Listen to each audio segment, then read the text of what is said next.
Alright, I think we're live. Excuse me. If people in chat can hear me, please let me know.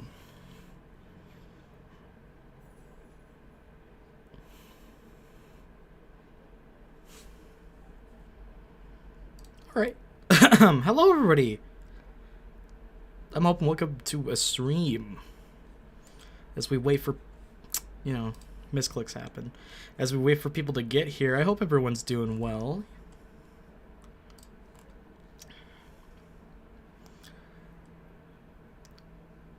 Hey, yo. Hopefully, everyone's doing alright. Hey, North. Thanks for letting me know you can hear me.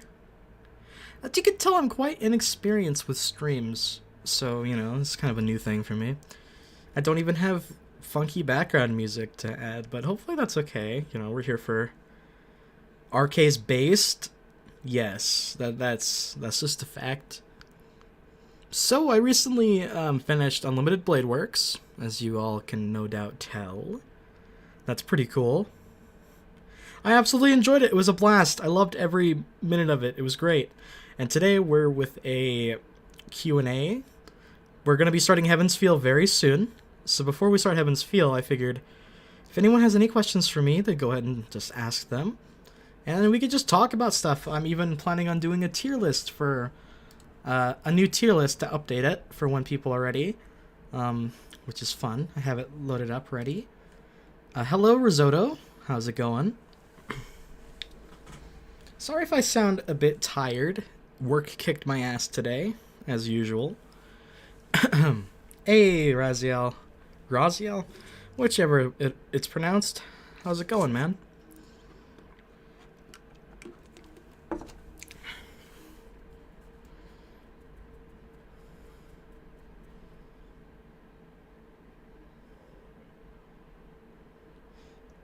Yeah, I do remember when you made a tier list, Whiska. That was a while ago. You did add Kuzuki. Man, that was such a long time ago. Yeah, I've got one. I don't think it has Kuzuki.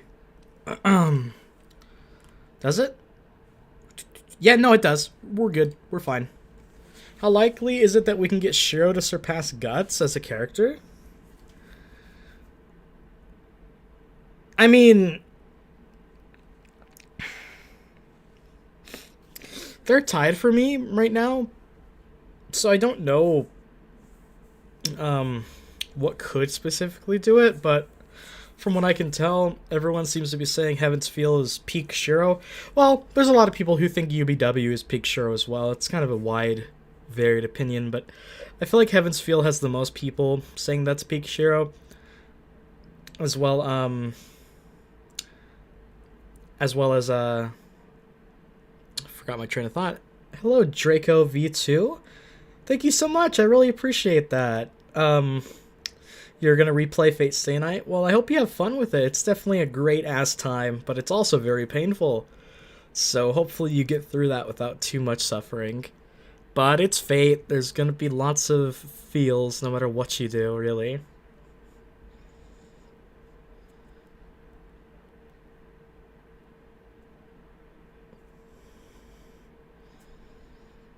I wonder if next time I should just add a webcam. I might do that. Maybe it'll add a little bit of pizzazz to the live stream.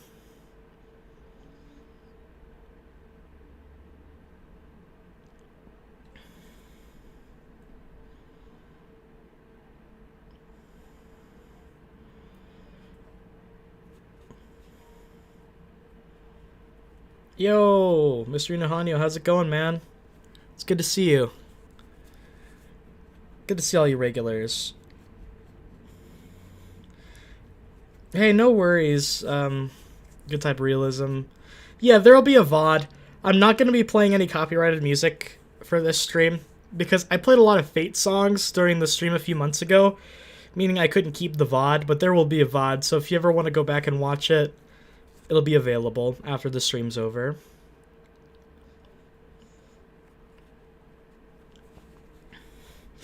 If anyone has, like, copyright-free chill music to send, that'd be kind of dope. I know I should be doing this beforehand, but I got to work like literally 40. I got home from work 30 minutes ago, so I didn't really have enough time to set up.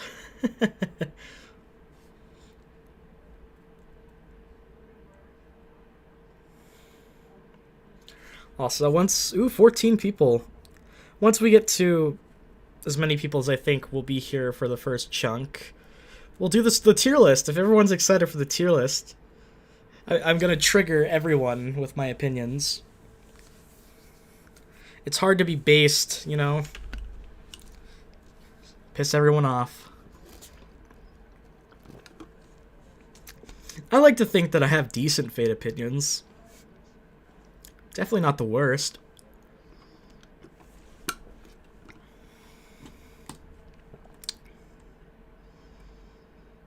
Cover songs? I don't know. I'll test it on my own. That's a good thing to test. I would definitely do that sometime soon on my own. But for now, I'm not going to risk it because I do want this to be a VOD for people to watch later.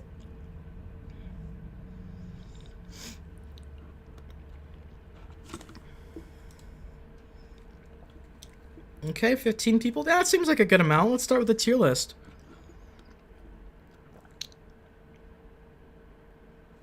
Cool cover of the Emiya theme. Go ahead and send it in the chat. Or just type the title in there and I'll add it. Okay. Who is ready for that tier list, though? It's time for character review.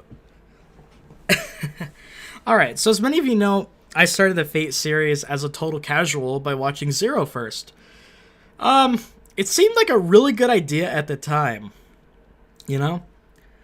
I thought Zero was perfect for the longest time, and then I finished the Fate route, and I was kind of like, oh, yikes. Still really good series, though. I still loved it.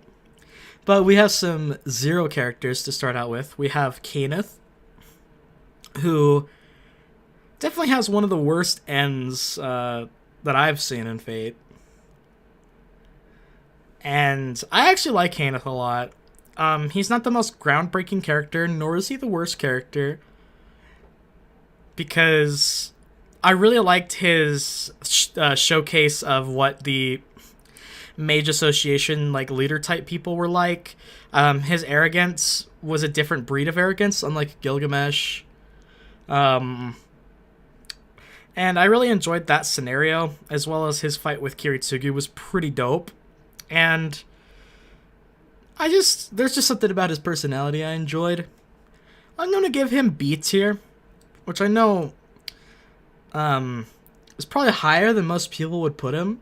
I believe most people put Kaneth in C or D, but I actually like him a decent fair bit. Oh yeah, I'll be a Nasiverse junkie really soon, given the fact that I plan on keeping my upload schedule consistent with Heaven's Feel and onward, since I've been having a schedule that's been working for me lately. Archer full chant with Crowclaw's cover of Emiya.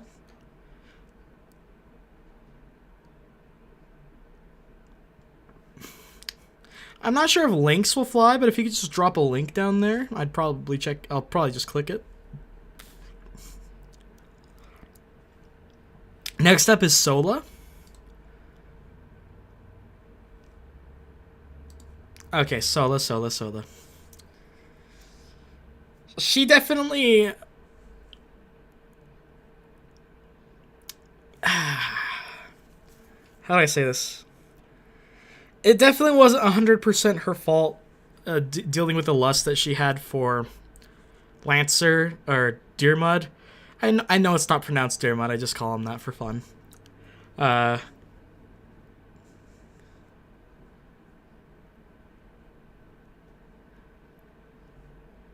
Seems... that sucks. I'll look it up in a moment then. Yes, thumbnails would be pretty spoiler heavy. I'm gonna have my friend North, who's modding the stream right now.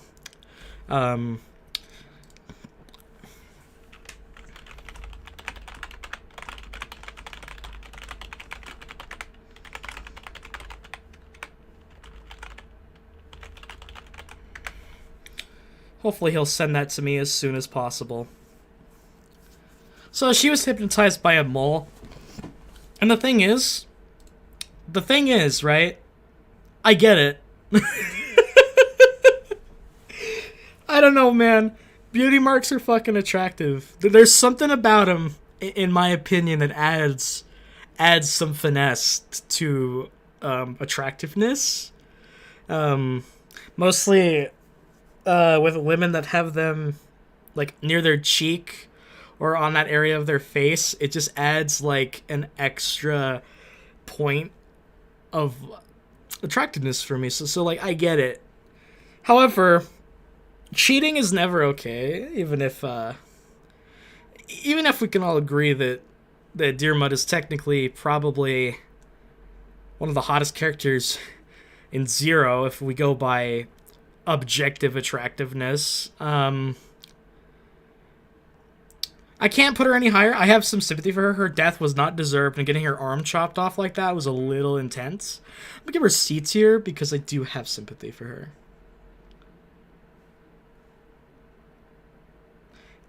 That Donovan PFP is cursed, Blade Hero. That's fucking cursed, and I love it. That's brilliant. Even if the curse didn't... Yeah, I definitely see it. Yeah, if you want to post that link in the Discord server, you could do that.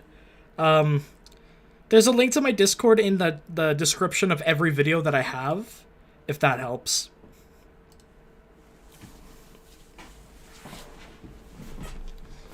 Alright, let's get this more rapid pace. Next, Maya has no chill. That shit was savage. We're gonna go with Zoken.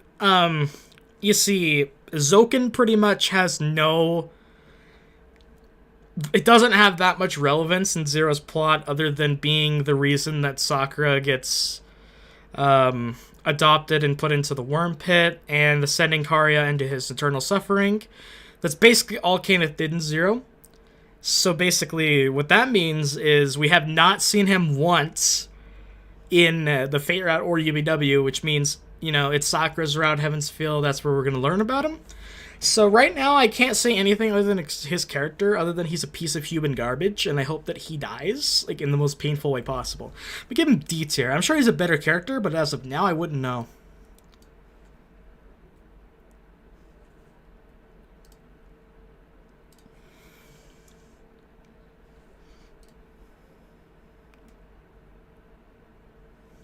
Yeah, you're correct. In Zero, it's just... I'm evil! Basically. My man was more evil than Kirei. Because at least Kirei had some nuance to him. And even then... from what I hear is Kirei wasn't even portrayed correctly in Zero, which is hilarious to me. It makes me really sad, because I was really proud of how much I understood Kirei's character in Zero and how much I was able to predict it.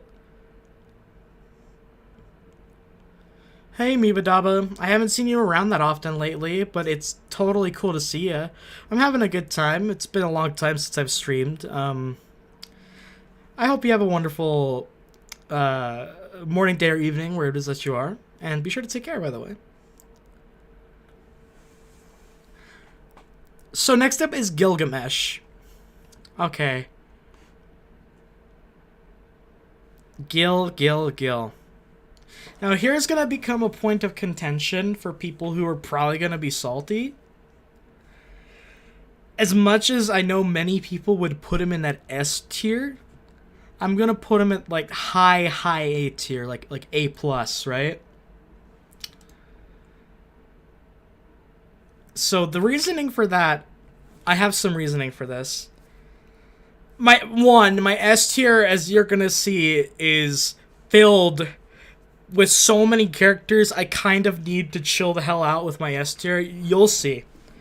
My man Goldie is one of my favorite overpowered characters in a story that I've seen in a while. Because I feel like Gill, the way that he was portrayed in Stay Night especially Stay Night, was framed as overpowered but always beatable in a certain way. And the way that they had our underdog hero Shiro defeat him because of Gilgamesh's arrogance, right? Gilgamesh's arrogance would cause him to think nothing could ever beat him, right?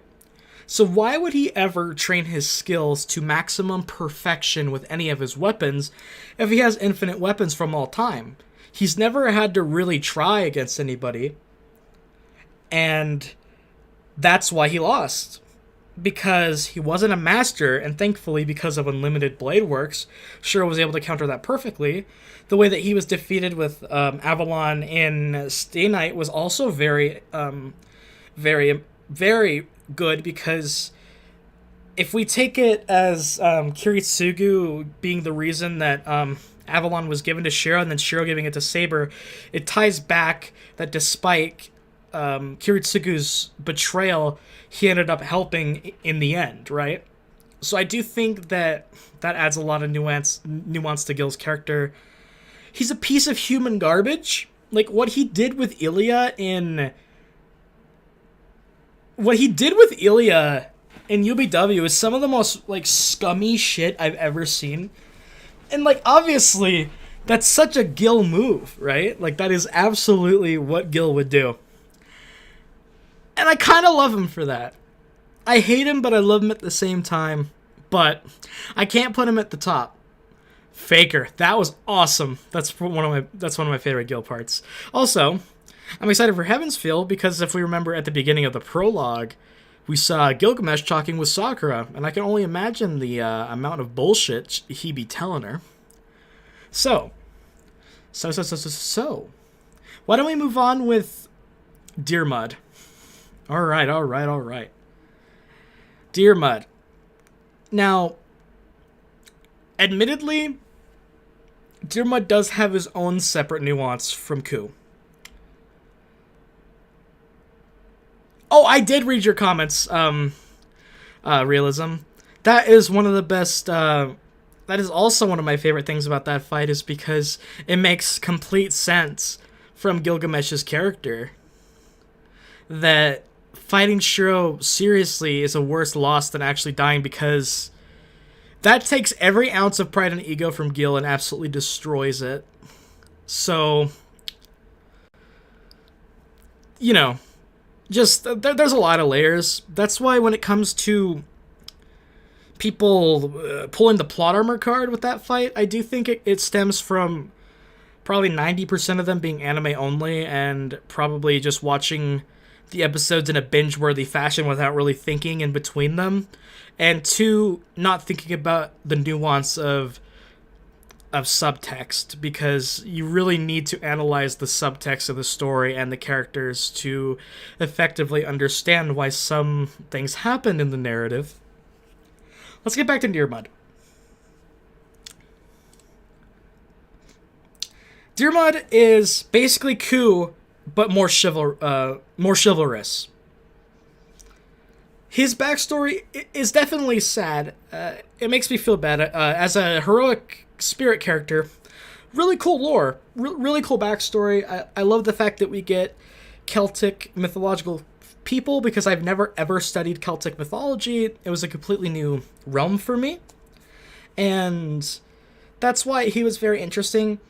But I admittedly thought Deer Mud was way higher when I finished Zero, but after playing through Stay Night and seeing the legend that is Cuchulainn, or however you pronounce it, I believe it's like that, Ku just is everything that Deer Mud did, but better, in my opinion. And that's not a disservice, because I know Deer Mud's character was created after, but I do believe that Deer Mud as a character was very, very, very much based off of Ku, and only added with a flair of chivalrous nature in order to parallel against Saber, as their characters would compare and contrast a lot in the story. That is really the only reason that he exists, and he's just okay. I'm gonna put him behind Kaneth.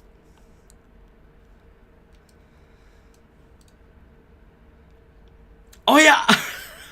That's hilarious! I love the fan base's, Saber. Like, it's not even... That ain't the real Saber. That's fucking Saber, dude.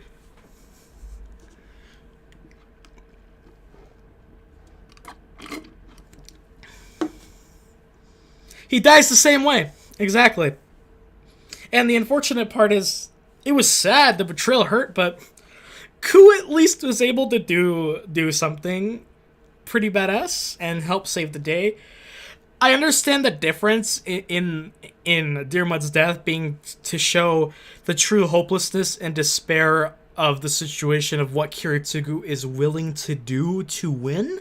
I definitely get that, but it is very, very much a copy-paste situation, just with a tiny bit of added narrative difference.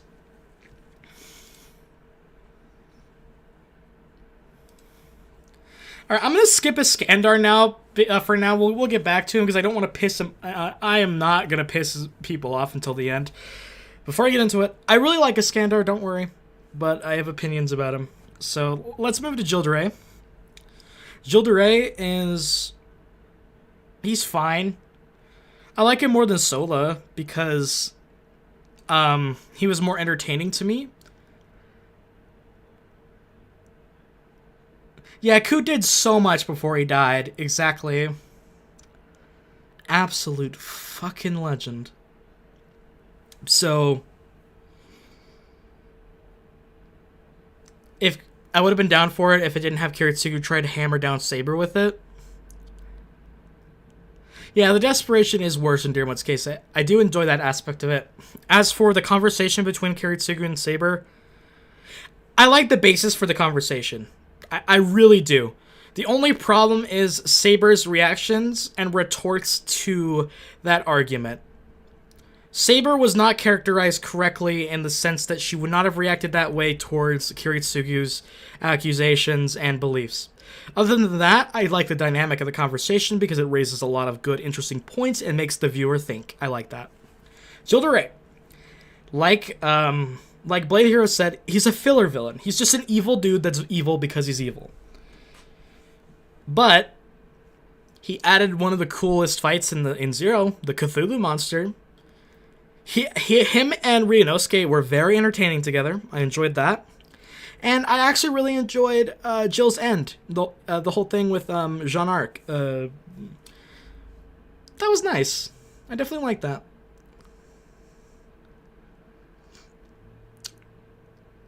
Honestly, yeah. I feel like definitely Urobuchi really made Zero way edgier than it should have been, given the context we're given in Stay Night is...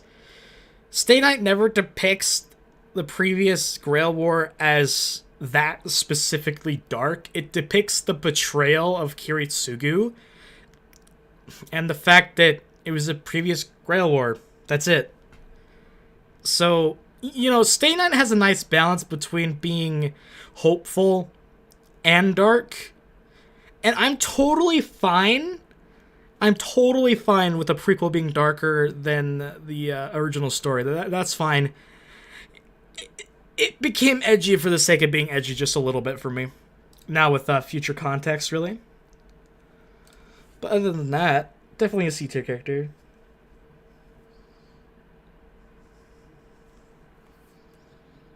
If God exists, why didn't he kill me? I love the God talk between him and Ryunosuke. One of the most thought-provoking parts of Zero. Definitely one of the best. If you want to post in Discord, just put it in the general chat.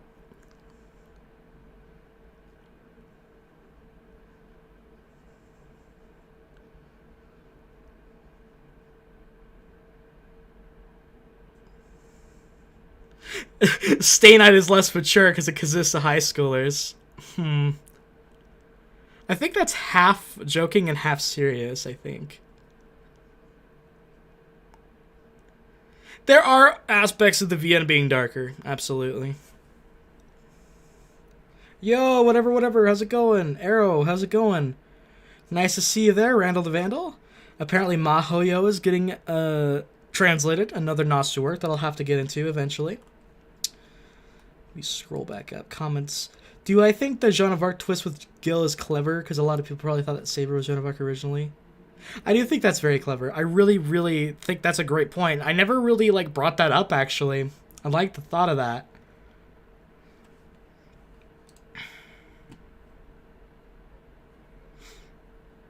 Oh, yeah, you were being completely sarcastic. I'm glad, Blade Hero. I'm glad. I mean, I could see sort of a part of that. Like, yeah, they're high schoolers, blah, blah, blah. But it is definitely an interesting take.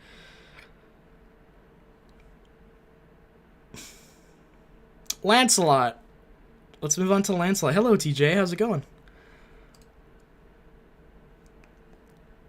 So, one of my admittedly most impressive moments for me when watching Fate Zero was predicting that Berserker was Lancelot. And you may be asking, how did I do this? One, Fate Zero...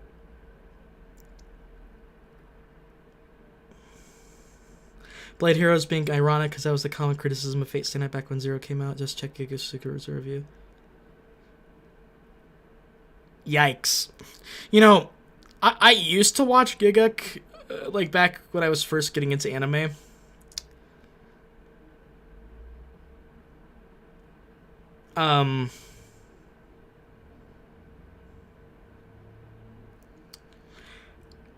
And I thought his content was good. I don't think his content's bad, but I really, really can't imagine how shitty some of his Fate takes are. Because I'm pretty sure he stated you should just watch the anime. Like, you should just watch Zero, then UBW, and then you're done. Which I think is blasphemous, honestly. And what do you mean by that, Twiska? No offense, but why this one the first official translation for a type movie on? So I predicted that Lancelot, or Berserker was Lancelot because I was researching the Knights of the Round Table because I was really interested in King Arthur mythos because of, you know, Saber. Learned about the character of Lancelot and the grudge that he had with Saber. Learned about his relation with the spirit of the lake and the lake itself. Notice that in the ED song there's a man with long hair standing at the lake. Notice that in episode 3 or 4, Lancelot specifically attacks Saber and only Saber, avoids everybody else in the battle, which is unlike a Berserker to do, because if a Berserker is blinded by pure rage, they would just go after whatever they first see. It is true that he was blinded by pure rage, but it was specifically at Saber. That led me to believe that it had to be somebody related to Saber, blah, blah, blah, blah, blah. I got it right, and I was very happy.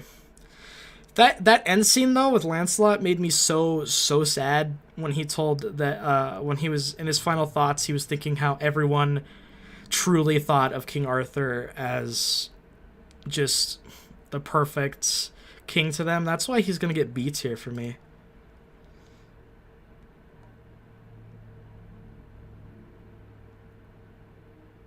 Hope got spoiled on Lancelot's identity due to the ending.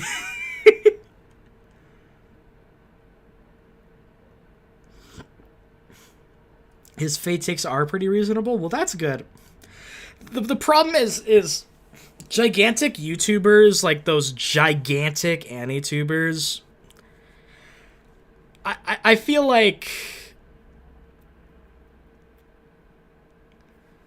is Fate's biggest advocate on YouTube. Okay, you know what? That does make me happy. It's just when it comes to with gigantic Anitubers, I tend to not take their opinions as often because I don't know. It's just me. I prefer to like do more research than take the opinion that everyone is just gonna take as.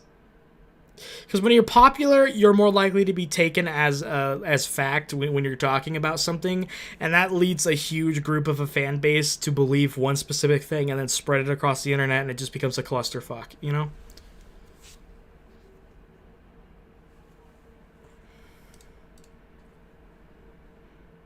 Biggest YouTubers. Alright. Next up is Shiro Emiya.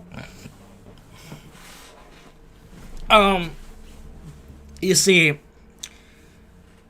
Shiro is just really bad. Like, I can't believe, like, he's so stupid. Like, why does he do anything that he does? He's an absolute dumbass. Like legitimately, he's a sexist garbage human. Like he's so stupid. I could do everything that Shiro could and better because I'm smart. I'm big brain. Imagine having that opinion. We already know Shiro goes to S tier. Hopefully nobody thought I was being serious.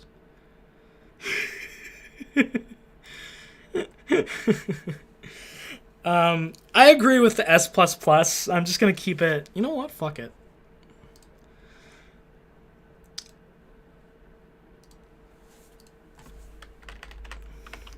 EX. There we go. E-. E-.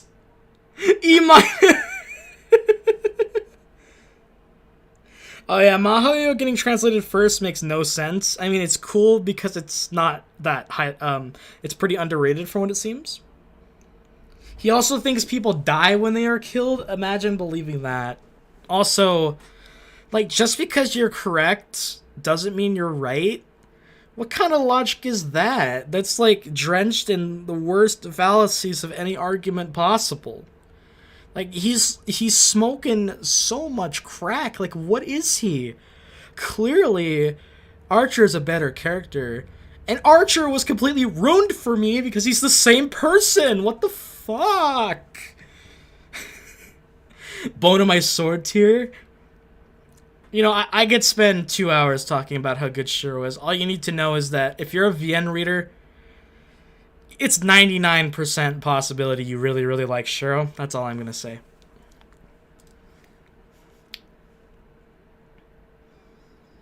Mahoyo is the recommended starting point. Hey, that's pretty cool. That's pretty cool. I'm looking forward to that then.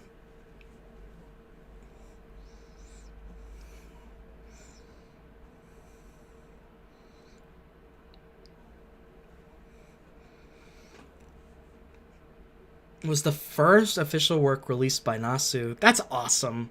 Genuinely really cool. Alright. Rin Tosaka. Let's go. Thankfully, my opinion isn't going to piss off as many people anymore. I've become a way bigger Rin fan than I used to be.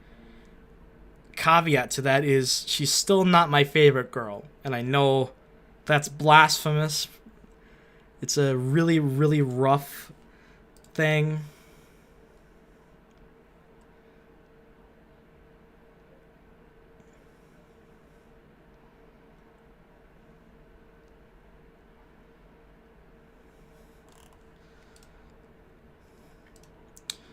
Wait, is this just a link to my video, though? Well, that's my video. I think you linked to my video, man. No worries. No worries. I'm gonna put Rin in S tier. Heaven's Feel may increase or decrease that score massively. Oh, man. Shit, dude. We'll just have to see how I stand on that. We'll see. For now, I understand her popularity. I really, really, really like her. Still a pretty big Saber simp, so I'm just gonna apologize for that. Rin got infinitely better in UBW for me as she showed more of her soft side. It showed the fact that she is genuinely a caring and good person underneath the mask of a Magus. Her relationship with Shiro, besides all the teasing and lulls that was in the Fate route, was so much more eventful and lovely. Let's see. Oh, hell yeah, this looks dope, man. I won't read the comments, by the way. Alright, oh, this is gonna be awesome. Start that over. I am the pawn of my soul. Oh yeah. Oh. Oh yeah. Steel is my body and fire is my blood. Now this is what we're talking about. I have created over 1,000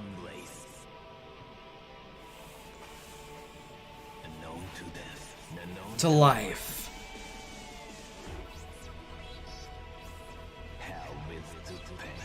Create the weapons. Never hold anything. Oh my god, I gotta... Okay, we just gotta enjoy this, everybody. Discord, yep.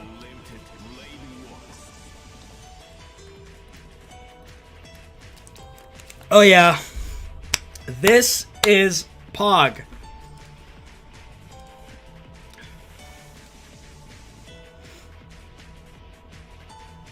Shiro's VA doing his UBW chant in English? I haven't, but that sounds dope.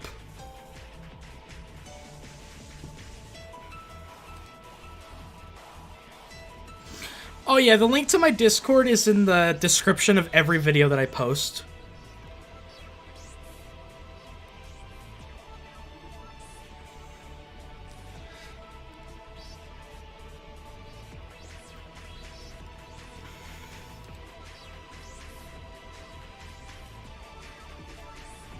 Alright.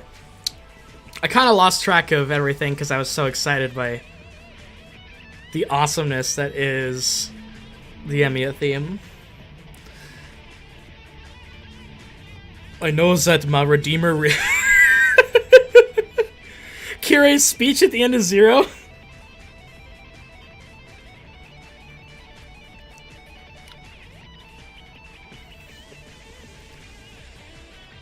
Alright. I need to figure out... Nah, no worries, Twiska, I get it. I gotcha. So, with Rin, what else do I say? I really like her relationship with not only Shiro, but Emiya as well. And I enjoy the fact that while Rin has parts of her that are broken, she is not nearly as broken as Sakura or Saber.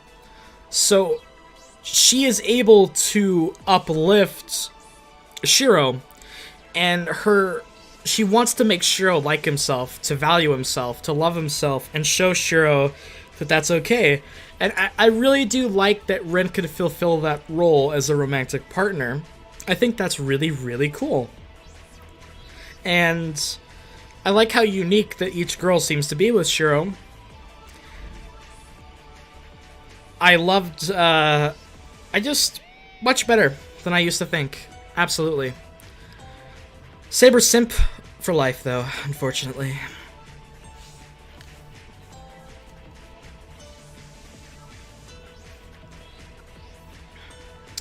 How long do we got? Like a minute?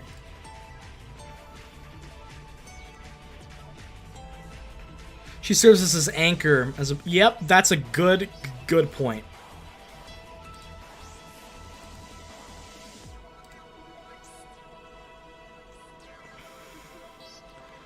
For everyone, I'm going to add a link to the Discord in the live stream description, just for anyone that wants to join.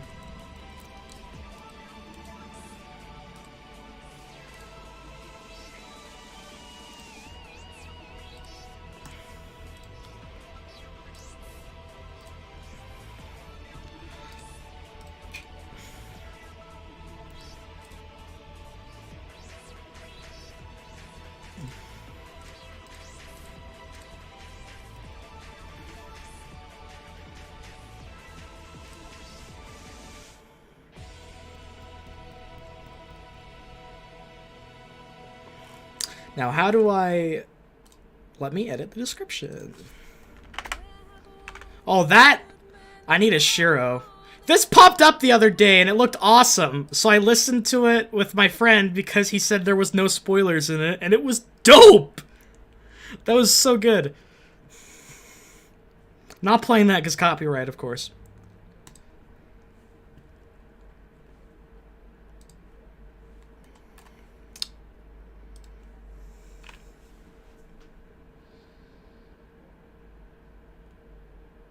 Is this UBW rate for Fate Saint Art characters?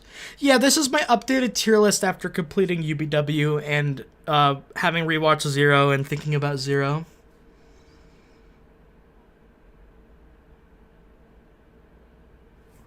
Oh, that's totally based, Twiska. Absolutely can. And they removed the kiss that was in the 8 scene, which is a little dumb. They should have kept that in the regular, definitely. Iris Veal. Iris Veal is a character that is so much different for me now that I understand her purpose.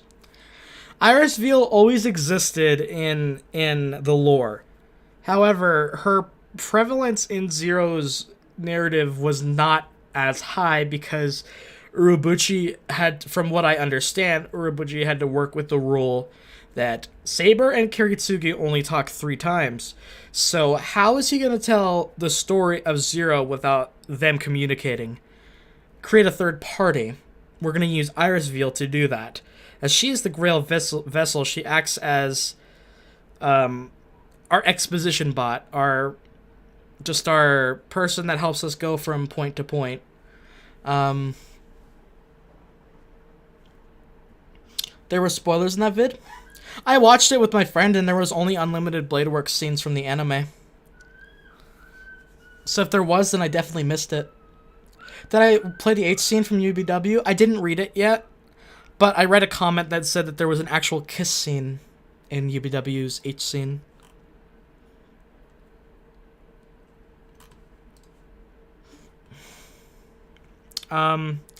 Iris Veal's a good character. She's really sweet and lovely. I think she's one of the sweetest waifus you could have in Fate. She makes me sad, her relationship with Kiritsuku. The fact that the Fate Zero ending song actually depicts the moment where she was thrown out into the wintry wilds with all the wolves and having Kiritsuku save her, that is so awesome to get context for because of learning about that. That's what the Grail vessels go through to determine their worthiness.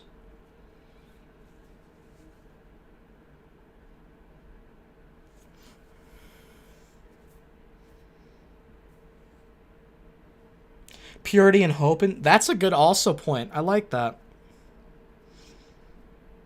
So I'm gonna give her like a A-.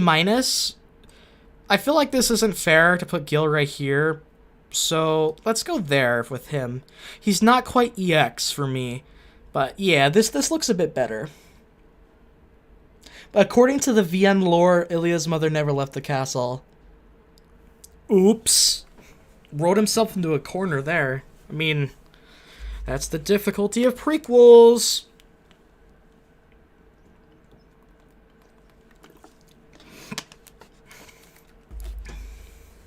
Yeah, those CD dramas are something I will definitely check out after I complete the visual novel.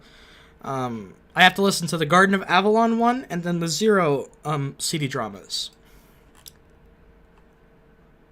Also, that's a really good PFP Carrick. I believe that's Sakura. Good taste. Good taste, my friend.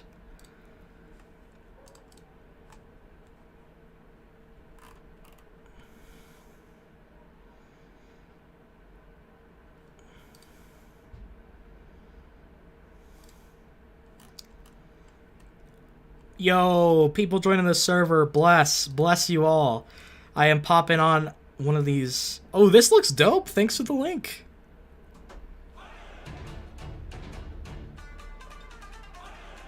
Okay, I'm gonna have to watch the visuals for this later. This looks freaking awesome.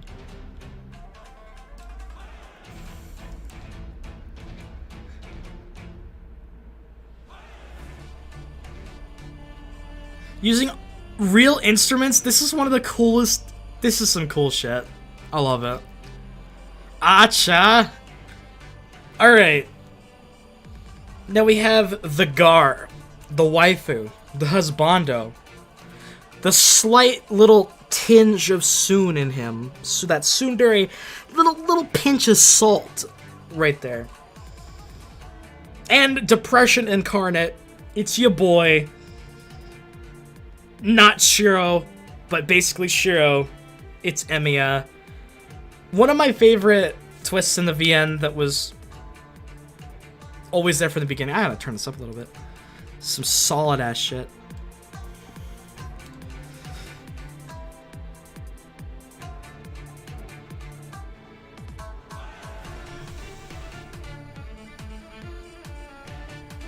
The Naruto guitar things playing for Emiya. Those are just very common instruments in Japan and Asia, so that makes sense.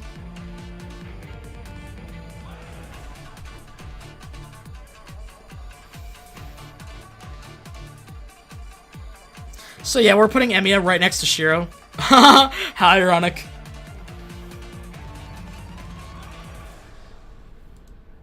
Oh, this is just cool, man.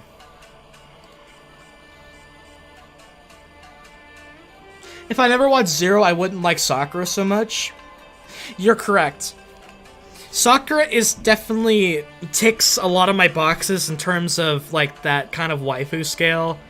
Very weeb shit thing to say, I get it, but like that's just my taste. I love that sweetness, that shy, that devotion type energy that she carries.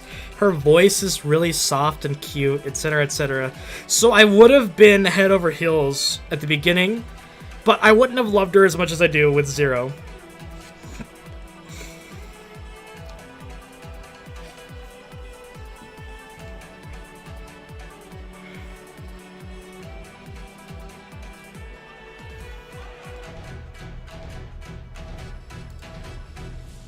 That was just cool, man.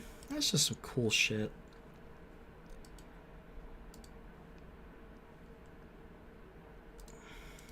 Thanks for joining the server, everybody. I appreciate it.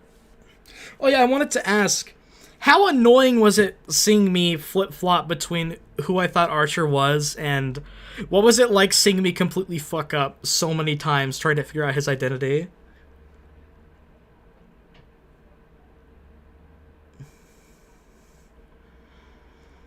I feel like the Emiya theme is genuinely, like, it's like the Super Mario Bros. Medley theme, or the Zelda main theme, or the Final Fantasy Prelude. Like, one of those tracks where there's just infinite remixes. Sakura's VA in Heaven's Feel, getting to hear it more is gonna be lovely.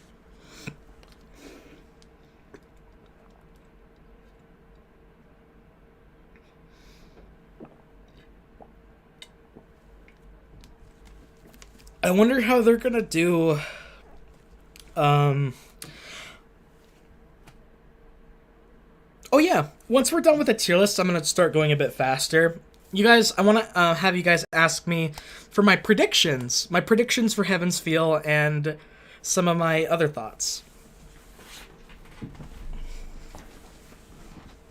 Yo, Blade Hero! Thank you! Thank you, that makes me so happy.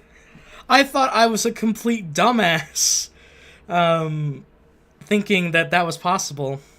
Also, yeah, the pendant thing was the most obvious hint in the game, and yet I missed it every time.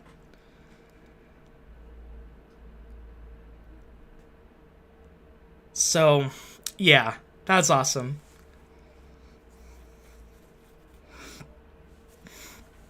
Okay.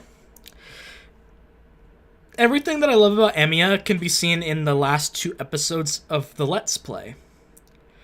I kept getting on the edge of my seat. Aw, thank you, whatever. I appreciate that. I'm glad you enjoyed. Emiya's amazing. He's like one of the best. Archer was Kiritsuku. Absolutely. I think if you've seen Zero, that'll probably be your biggest theory at first beginning. And it's definitely fun. Definitely fun. So let's move on to Sakura. So, okay, I'm gonna just, as a character in terms of what I know about her right now, she's not really like as a character, she'd probably be like next to Irisville for me. But, if we're talking about like, as a waifu, I'm gonna piss so many people off. I put her right here. I'm not gonna do this yet. I'm gonna wait till Heaven's Feel to give my final ranking for Sakura. like for my waifu in my heart, she'd be right here, but I'm gonna put her right next to Iris Wheel.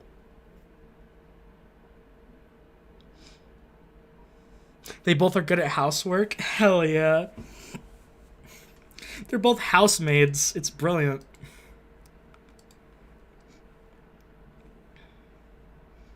Yeah, I imagine rereading the VN is amazing.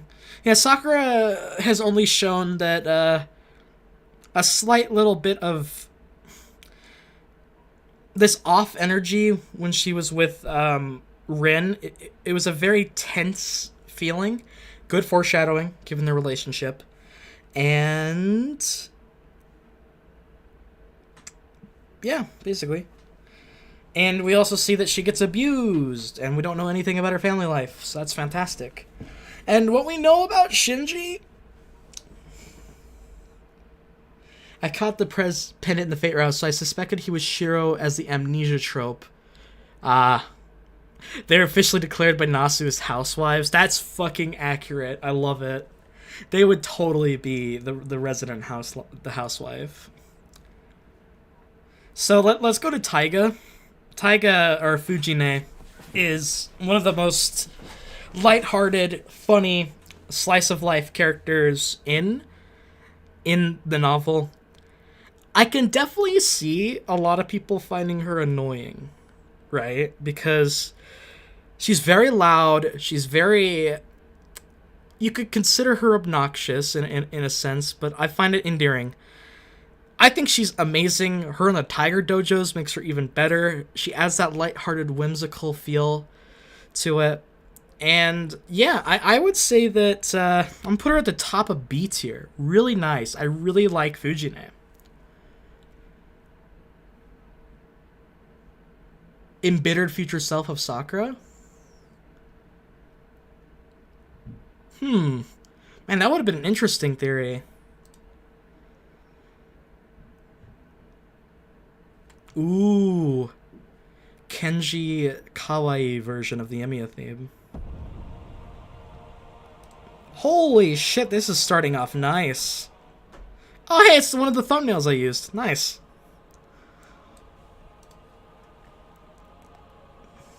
Oh, yeah, Issei isn't here. Remind me in a bit, and I'll tell you where I'd put Issei.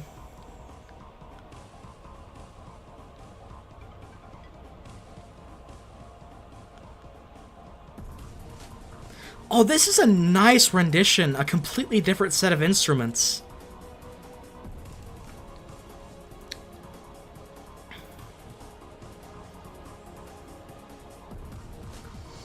Taiga is awesome. Alright, Shinji. So, in Shinji, I think he's the scummiest, most garbage human being. Hear me out. Ryder is Sakura from the future. Bro, they got purple hair. They're close to Shinji. they probably get abused the same way.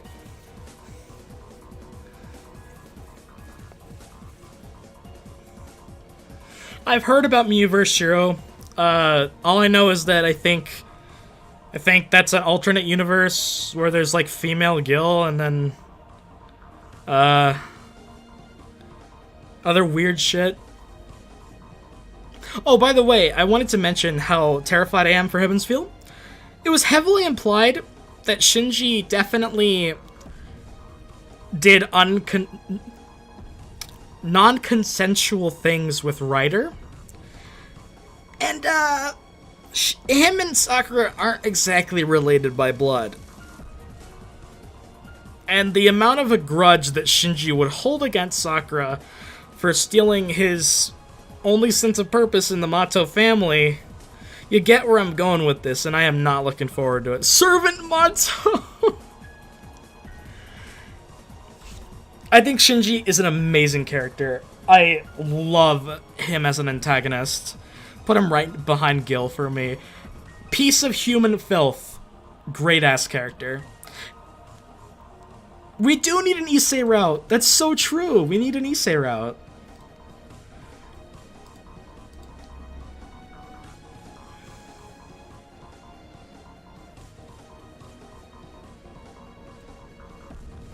Heavens Feel Shiro is the Subaru Natsuki of Shiro's. Oh, great. So that means he dies like 10 times more times. I'd love an Issei route. I'd love any other types of routes, really. Hi, Shizuki Shirano. It's good to see you. Shiro with Return by Death. That'd be a cool alternate universe. That'd be fun.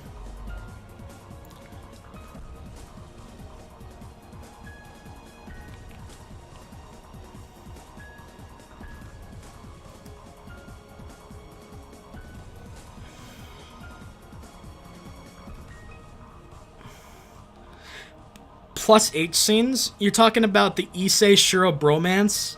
I mean, we all know that Shiro stripped Issei off, right? So that's just canon already. We're just waiting for it to happen.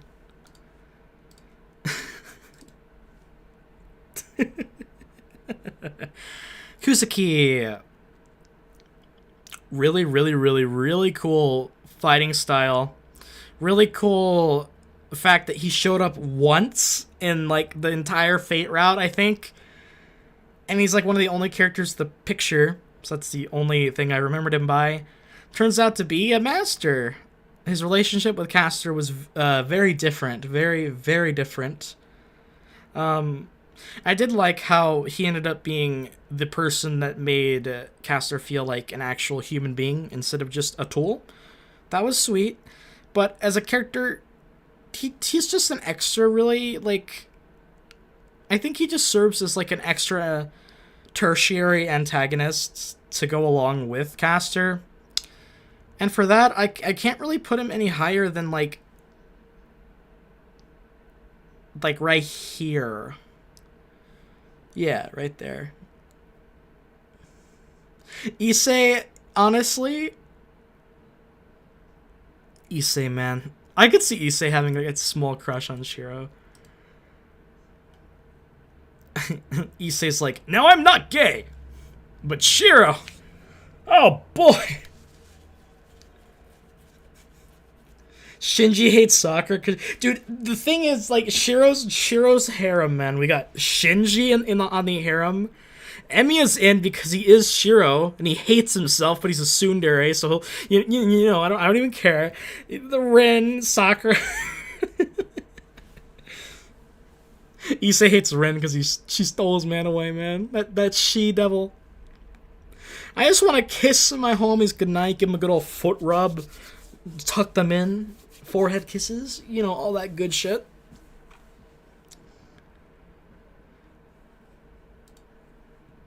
All right. Now. Everybody ready for Kuhulin? Kukulane? I believe it's Kuhulin or something like that. Or as we like to call him, Best Bro. Like, I get it. Issei is a total homie and a total bro, but like, Ku just barely tops that. The fact that Ku has some of the least amount of screen time in terms of servants, the only one having less is probably Ryder, and yeah, probably just Ryder. He ends up stealing the show every time he shows up. He's amazing. How can you... Like, I believe my friend North told me that Ku is a character that he's never seen anyone dislike. Genuinely. Like, so many people hate Shiro, blah, blah, blah, blah, blah. Everyone fucking likes Ku, and that's awesome. We're putting him in S tier, or EX tier.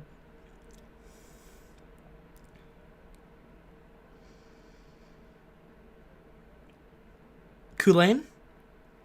So it is Kulane? Sonic the Hedgehog with a spear. It's Blue Archer. One of my favorite gags. I miss the edit that I made for that. I really do. If any of you have played Fire Emblem, like, I feel like Emiya and Ku are just the red and blue horses that you get at the beginning of those games. It's fucking perfect. No, they're red and green in Fire Emblem. Blue looks close enough. Fuck it. Alright, let's move up to Heracles. Heracles, as a character, he's a berserker. He doesn't have much of a character as much as he is just a threat. However, his relationship with Ilya is really sweet, really heartfelt, and really, really lovely. Definitely touches my heartstrings so much. And the fact that she really was Ilya's first friend and secondary father figure-esque person is heartfelt and lovely. So, I don't know, him and Landslide are probably tied. I can't really put him above. Well, actually, yeah, I think that's fair. I think right about there serves to be good for me.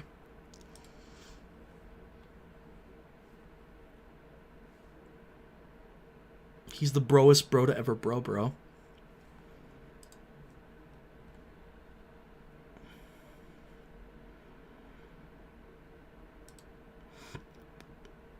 Alright, we got another, Oh, this is sounding nice. I'm liking it. That kind of soft beginning. Solid.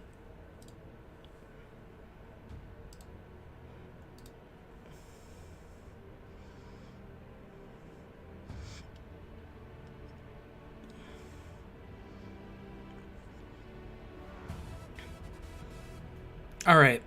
Assassin, our good old fictional character. Danganronpa spoilers for anybody who knows what I'm referencing. Sasaki is a very interesting character, as he really is stuck in his own part of the plot. He serves as Caster's minion, and he is only ever stuck, and he is legitimately stuck at the Rito Temple. He can't leave. So he will only ever serve as an obstacle. But I think that I really enjoy his relationship with Saber. I honestly feel like Urobuchi stole pieces from Ku and Sasuke to create Deermud. I genuinely think that that's literally what he did. I'm not trying to be mean, but that's genuinely what he did.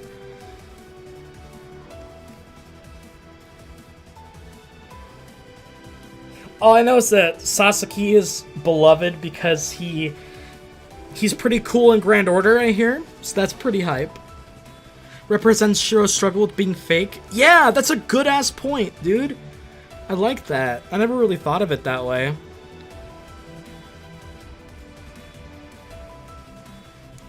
One thing about Sasuke, he's really, really freaking cool. Like, he's just cool. You see him and you think, that guy is a cool-ass motherfucker. And how can you not like him? Let's see. I'm going to put him at the bottom of A tier for me. He's known as the savior of France. I don't know how he pulled that off, but that's pretty badass.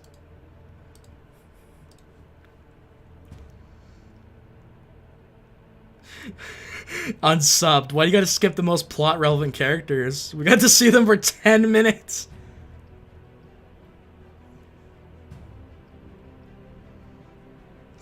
Shows the difference between Kojiro and Deermud. Yeah, exactly. God.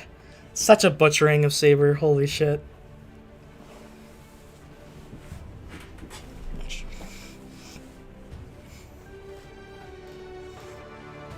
Okay, this remix is dope. This part is awesome. I like it. Grand Order gameplay joke. Oh yeah, I figured I'd tell everybody here, since not everybody heard. On the server, I said so, but my friend North, who is he's the Fate guy around. He got me into Fate. He supplies me with thumbnails and other shit. He's like the go-to guy. He created a Grand Order account for me so that he could log in and get the quartz, I think is what they're called. And he got me a free 5-star because it's a limited thingy and 5 stars are the rarest. And I feel bad, but I got him to pick Artoria for me. I'm such a fucking Saber simp, man. I had to have him pick Artoria as my 5-star. So I hope no one's No one's too angry about that, but I was too excited. I had to have him do it for me.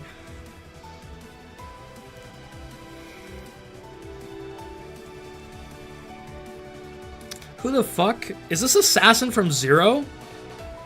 It's weird. Alright, Media.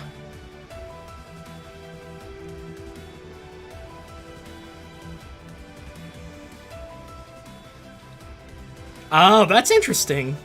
Grand Order lore.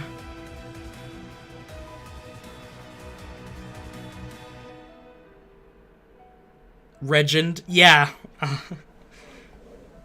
Is it this might come across as insensitive, but is it not because of run FGO grabs you and does not let go? Yeah, North, you were gonna pick Red Saber. I don't know you said Red Saber. I wanted Artoria's Saber, homie. You got a Razor to bond level 5? North, you better grind her for me or I'm gonna fucking fire you.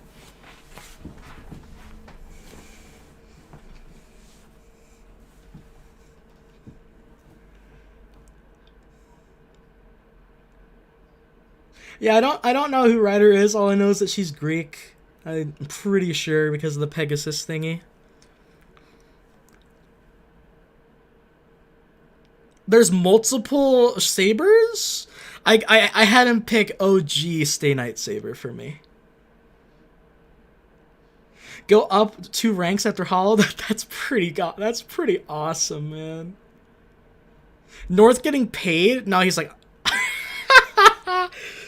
getting paid. North, you sucker.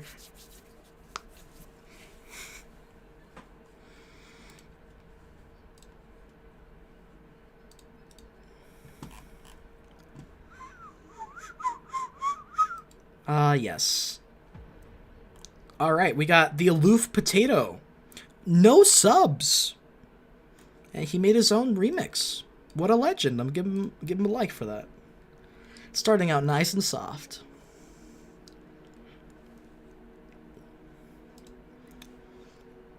Media? So... yes, I'm gonna do this again after Heaven's Feel, and then one final time at the end of Hollow Ataraxia.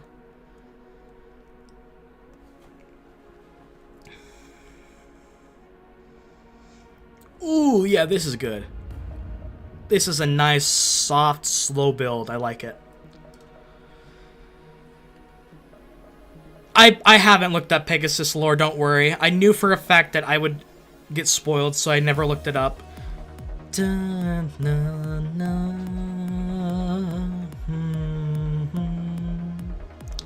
Also, the I can't speak. Bellerophon, whatever the fuck that is apparently the spoils her identity as well. But I didn't look that up because I figured it would.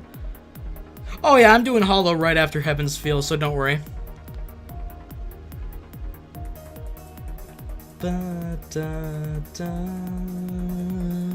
I like how light this is. Okay, so I'm gonna just out myself as a total fucking trace on. Absolutely. Ooh, this is a nice, like, beat here.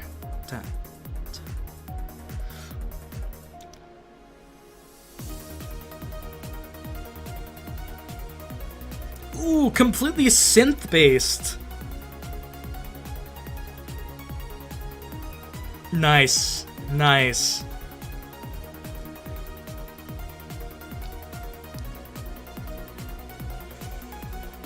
So, everyone who's watched the Let's Play knows that I'm kind of into the whole Ara shit. I'm not gonna... You already know what I'm talking about. You get it. She's a very sympathetic character for me. I really like learning about her. Really unique. She's just enjoyable. A tier for me. Oh no, mate. Trance on.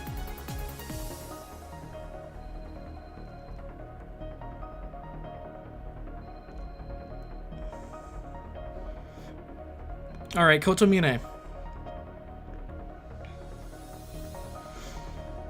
So we're popping Kotomine into S tier, or EX tier, because Kotomine is...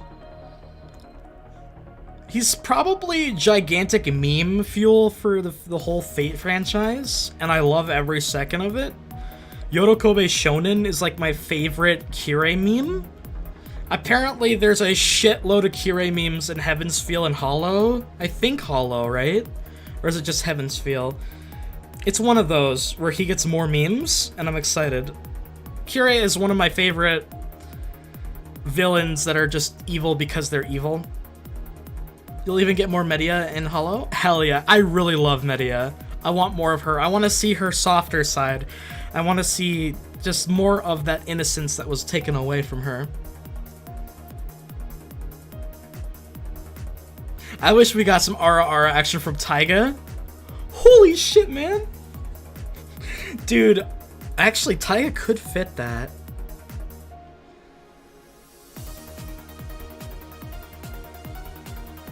Alright.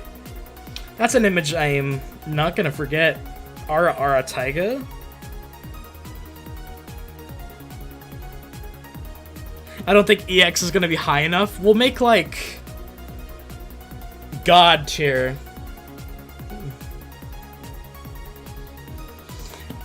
The thing is, I know that Kirei's character was a bit bastardized in Zero just as much as it was in for Saber in Zero, but thankfully it's not nearly as egregious as I hear. I'm interested to figure that out, but even with Zero and Stay Night, Kirei is an amazing, amazing villain. I love him. I love the fact that I can absolutely picture him being a total foil / mirror to Shiro. I feel like their entire existence began as a sort of blank slate in which they got attached to something that consumed them and warped them as people. And I think that's going to be an intense mirroring for each other, where they're going to be the exact same but completely different at the same time. And that is one of the best villain protagonist dynamics you can have. So hell yeah, I'm excited.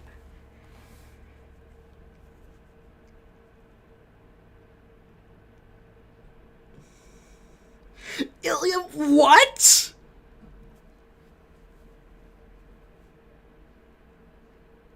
Ilya VA's, I've never seen Overflow. You know, I would never watch that. I would never check that out, you know, so don't. Oh, man, I just got outed, holy shit. If you haven't seen Overflow and you're okay with the content, it's pretty solid. Just a recommendation from your boy. Oh my god.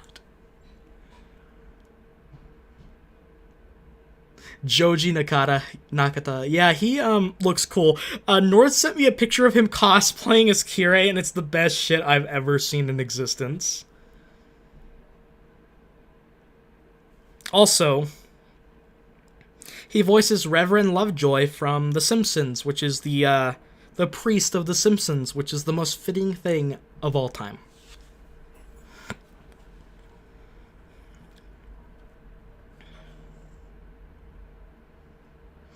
All right, we're getting close. Okay, Tokyo. Let's just go super fast with the blazy ones. Tokyomi, total dick bag.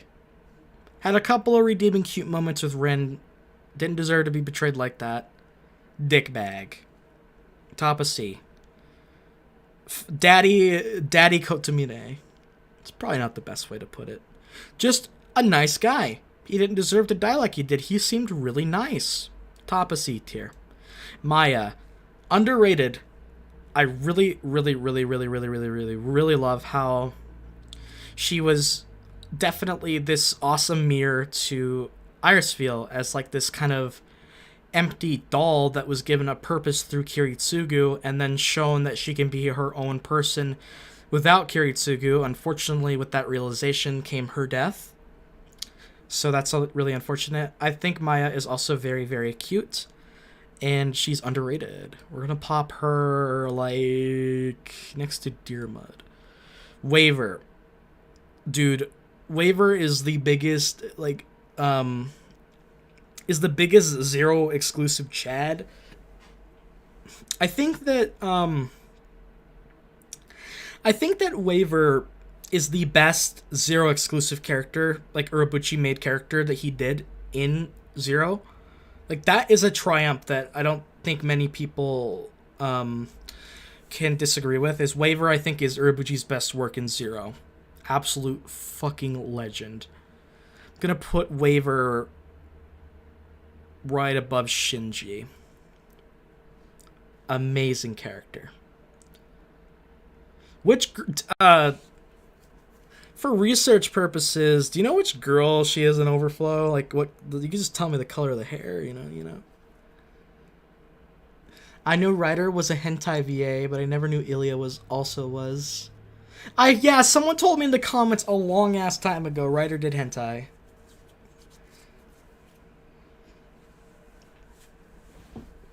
Waver, total chat. Okay, I made an offhand, like, slight joke, I was like, I wonder if Ren's gonna go meet up with Waver at the clock tower. Everyone in the comments is like, you got it. And I'm like, oh, well, that's pretty pog.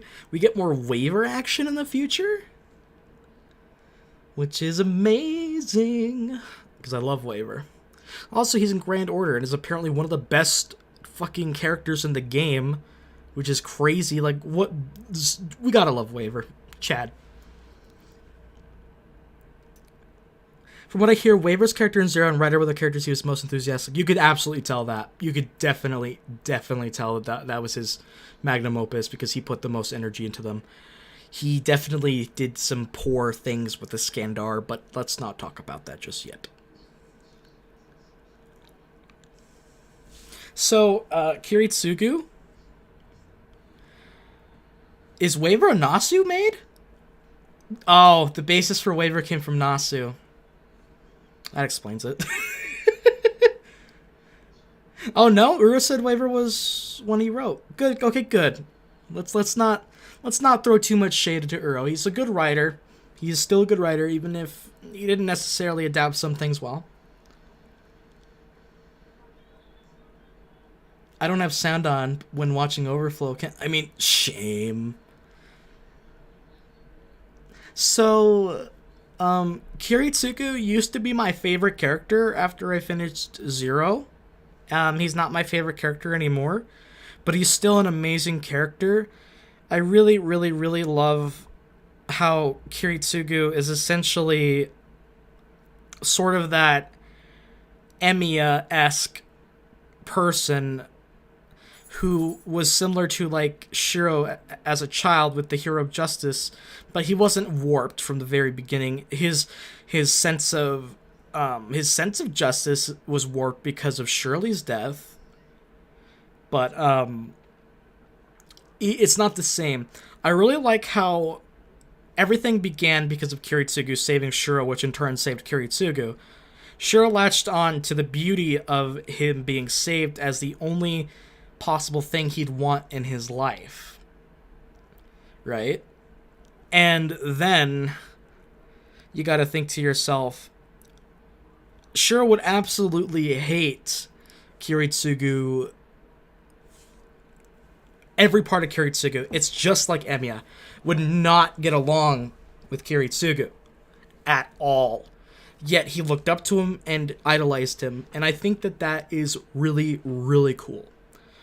Kiritsugu has probably one of the most tragic entire histories of Fate.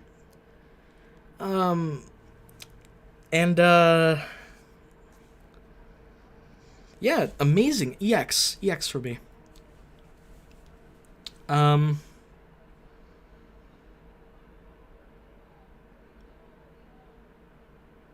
Let's see. Yeah, we're almost done. Holy shit.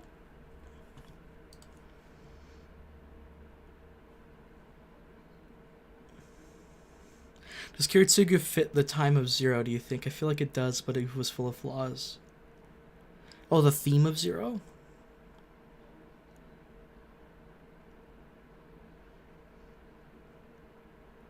Let's see, I'm trying to think.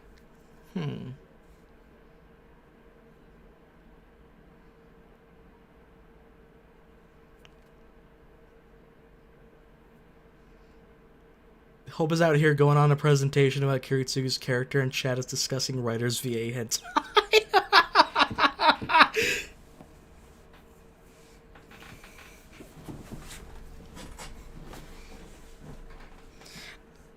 You know what? You make a fair point. At least Kiritsugu got to die. I feel like I definitely over-exaggerated in the sense of saying he is the most tragic. One of the most tragic. If we have to compare, though, Emiya, like, it's really sucks to compare suffering, but if we're technically comparing suffering, yeah, Emiya kind of takes the gold for that. All right.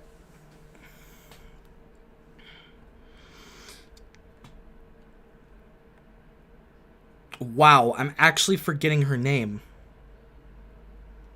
What am I smoking?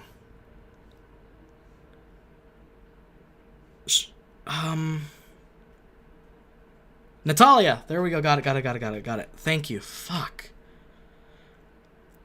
Pivotal character for Kiritsugu's growth. That scene at the end where she absolutely knew that she was going to die, but still talked to Kiritsugu, relenting the fact that she felt like she was actually like a mother figure, and I loved that. Really, really good character. Just absolutely sad death.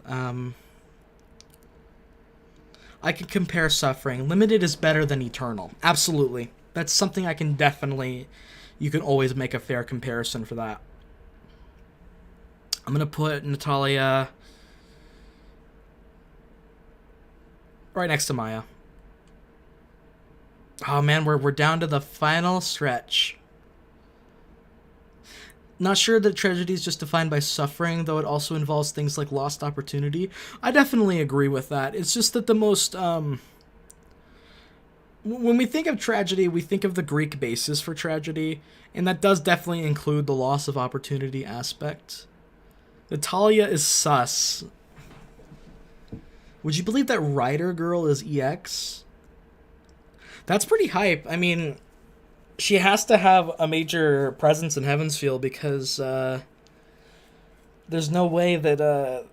she's like Caster, right? Where they did nothing with her until the second route, and they're going to do her justice in the third route. That just seems like it makes sense from the VN writing perspective. Don't read the light novel. You'd give Natalia the side eye. Alright.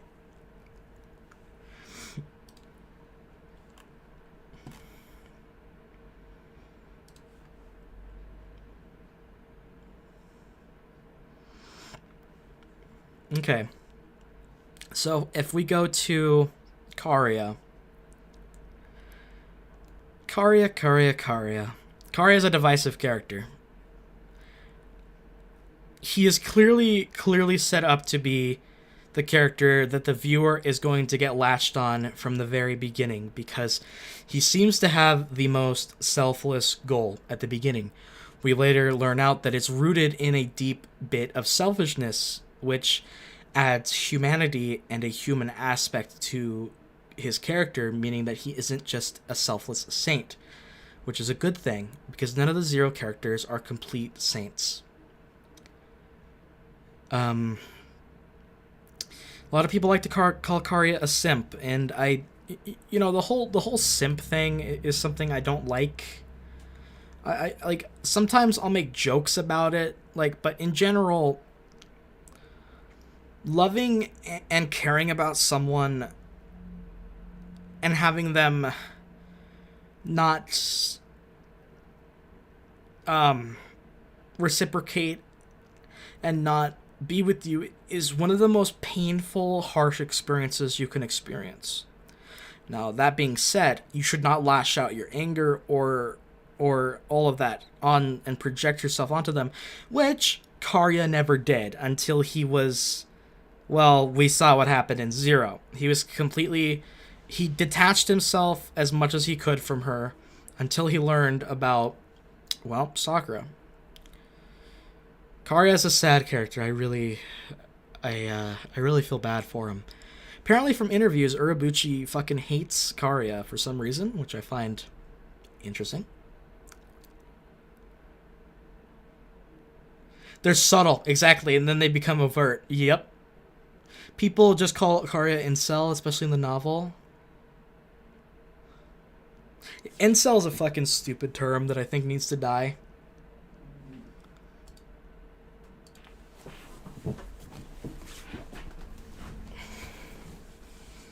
Like, there are obviously people... You got upset with the manga on Yoro's Discord so bad. I feel bad for Karya. Like, genuinely, I feel so bad for him. I like Karya a lot. I like him a little bit more than Sasuke. Don't kill me. Ryunosuke. A tertiary antagonistic character, really is absolutely batshit insane, fills that aspect of Zero's bleak, grim nature, and very entertaining. I thought he was pretty cool. Legitimately, he says cool. He's fucking entertaining. I'm gonna put him at the bottom of B for that. Also, I really enjoy how Karya shows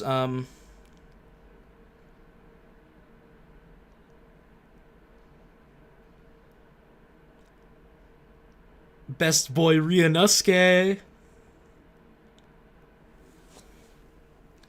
Oh, and yeah, people throw out the word pedophile for everything nowadays. It's just like racism or any other word like bigotry or homophobia, whatever. They become blanket terms that mean absolutely nothing with how they're thrown about. They have no meaning anymore, in the sense that they're just completely wasted words that are just thrown away as much as paper in the ocean.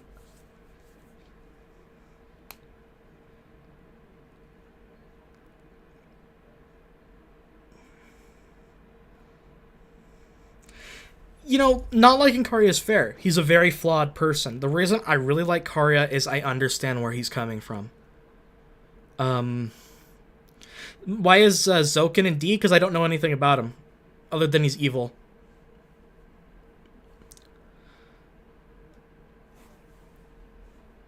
I've been through similar things that Karya's been through. Not to his extent, and I never had to deal with a Sakura-like situation. I never did any of the things that he ever did that were very fucked up. Obviously, I let go. Sometimes you just have to detach and let go and move on. And it sucks. It really hurts. Been there before. I just felt for him, you know? And the thing is, I have way too much empathy as a person. And honestly, it's hard for me not to empathize with people. Even people who do fucked up, horrendous shit. So if we... Okay, Saber. Just gonna put her there, you know. Zoken is evil.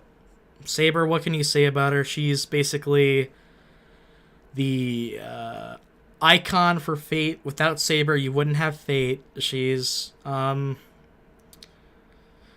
character that is amazing and universally...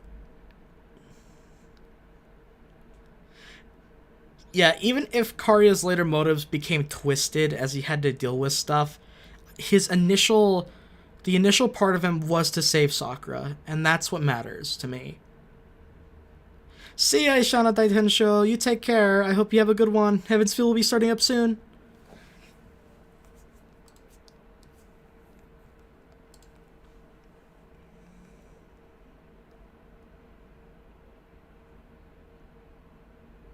If you don't want us to like a character, don't have them go through supernatural levels of suffering before their mental breakdown. True.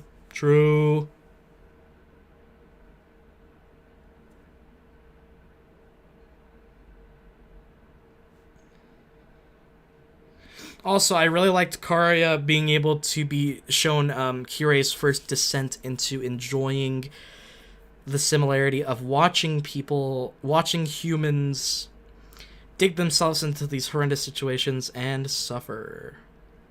Just, there's a lot of good stuff with Karya. So, she was originally meant to be a dude, and the main character at the end was going to be female. Yeah, I think that's very interesting.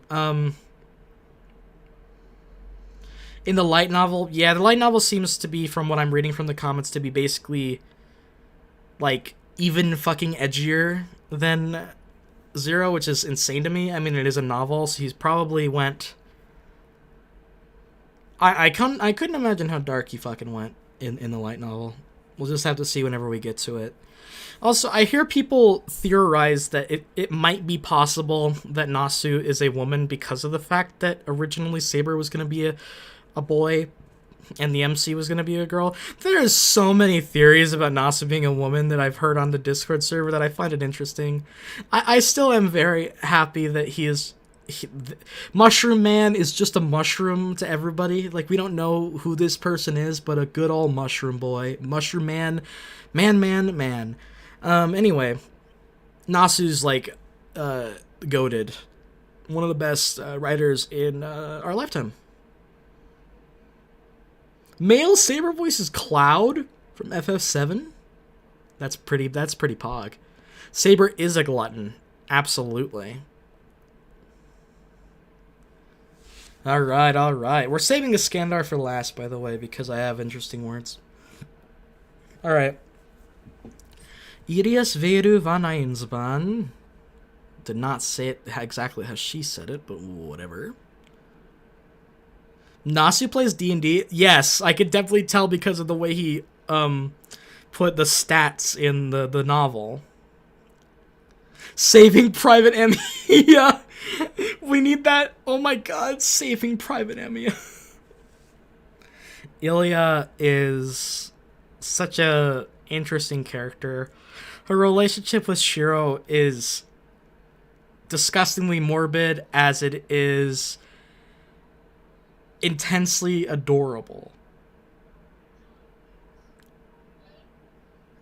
Yeah, the VAs apparently use female pronouns for Nasu. It's the most conclusive thing for the theory. That's definitely possible, Twiska. Japanese culture is really, really, really old-fashioned in almost every sense when it comes to sexuality, gender, gender roles, etc., etc. So it makes sense if whoever Nasu is, I'm just glad that they're enjoying their life, creating amazing stories, and having their bromance or romance, whichever it is, with Takeuchi. Mushroom Man, take me by the hand, lead me to the land that you understand. Ilya is apparently gonna get even more better in Heavensfeel because Heavensfeel seems to be the route for all the missing character links. Her death in UBW hurt really bad. Like, that shit made me cry. Not as hard as Emiya's farewell, but that shit hurted. I'm gonna put right there.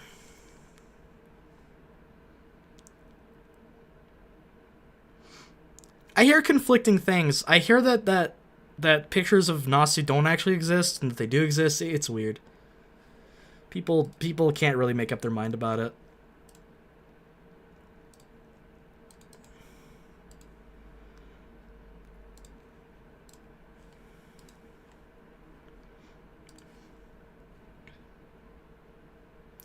Alright, we're just about finished. We got the 2 writers left. Writer. Let's start with waifu writer. Mommy Energy. She uses chains, like yes please, like fucking step yeah, you didn't hear that. Anyway, she is going to have a big role in Heavensfeel, I'm pretty sure. If she doesn't, then Nasu just suddenly became bad at writing his characters, which I know he's not. He's hopefully everyone's okay with me just calling Nasu he. It's just probably the pronoun I use the most with like anybody, really, for some reason. Absolute waifu. She seems to be layered in a way that I believe they've been foreshadowing bits and pieces, but I really cannot wait to learn about her so much. For now, we're going to go to 8 here. And finally, is everybody ready? Is everybody ready for Iskandar? Because this is my opinion that I think will get me crucified in the Fate fandom, depending on who sees it.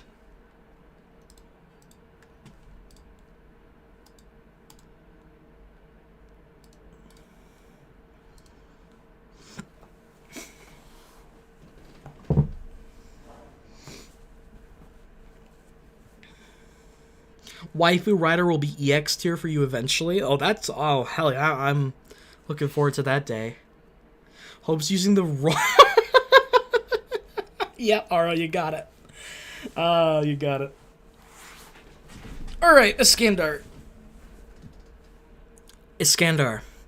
Larger than life personality. His relationship with Waver is absolutely brilliant. I love it.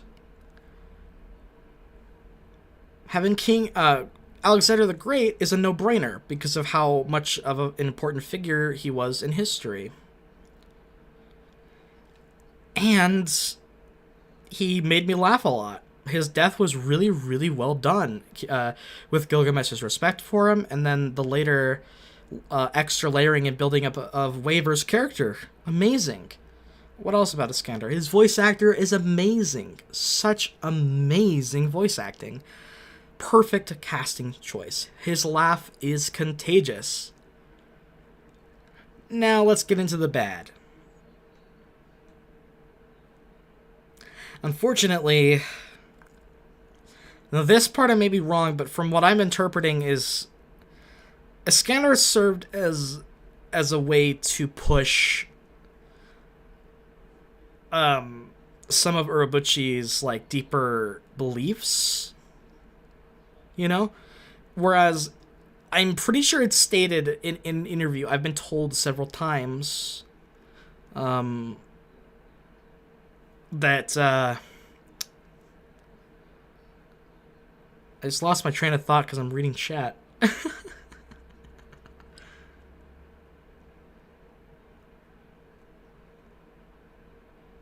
Oh yeah. Nasu does not like Saber's ideals at all.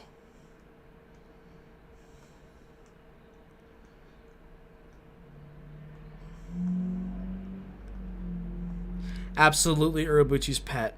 Just that whole... You see, the argumentation is great. It makes you think. None of them are objectively correct or wrong. The problem is that Iskandar is being portrayed as correct because of the way that the story is formatted. I'm sure it's probably worse than novel, but in the VN, you have triumphant music playing, you have Saber's reaction, you have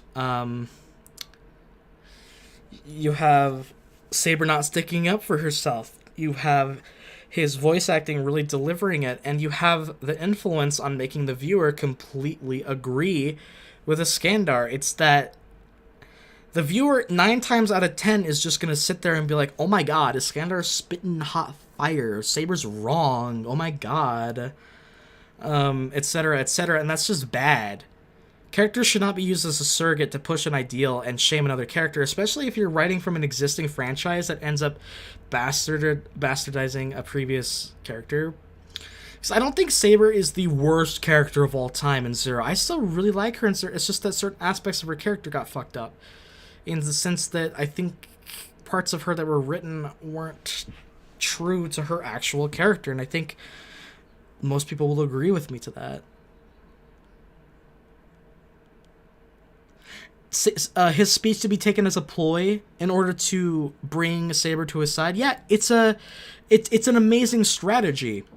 When you have this larger than life personality and can deliver a speech like that, people listening to you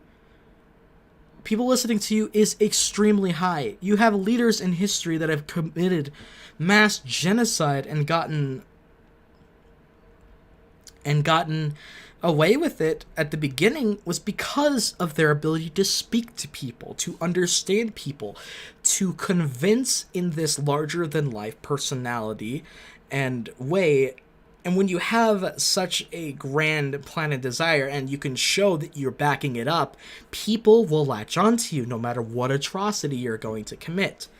If we look back about it, Saber, King Arthur doesn't have holy hands, right? There's lots of blood on her hands, but if we look back in history, Iskander is a fucking evil person. And I know that shouldn't demean him as a character, but when it comes to agreeing with him in the grand scheme of the king's speech, I think it's complete horseshit. I don't like most of his arguments with his whole kingship ideas. I think that he was just as hypocritical with his regrets, that even in his death, all he could think about was Okeanos. Meaning that he did have regrets, but yet would chastise Saber for it. People are going to argue, well, that just shows depth to his character, because self-projecting, but the outcome is still that he was portraying himself as objectively right, and the scene did not show that there was anything wrong with his speech at all. It always presents Iskander as right, and as a heroic figure. It never shows him for his faults, really. All that we learn is that his empire crumbled, but he was proud because he led the way he did, and it happened after his death, so it didn't really matter. So, as much as I hate to do this, I'm sorry, but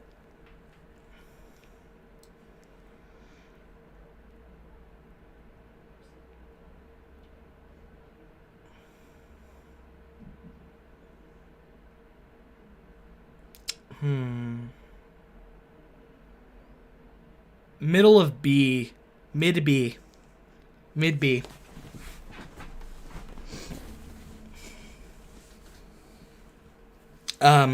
Yeah, mid B for me. Hopefully that doesn't ruffle too many feathers. I hope everyone's okay with that for the most part.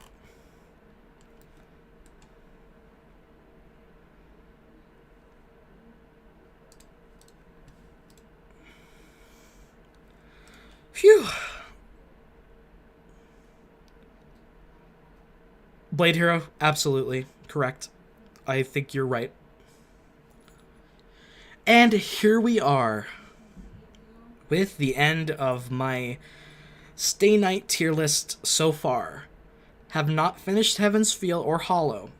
A lot of these placements are going to change, and I'm going to save this to have it on my desktop for later use. Hopefully my opinions don't seem absolutely horrendous, and hopefully everyone's satisfied with my reasonings and for my placements.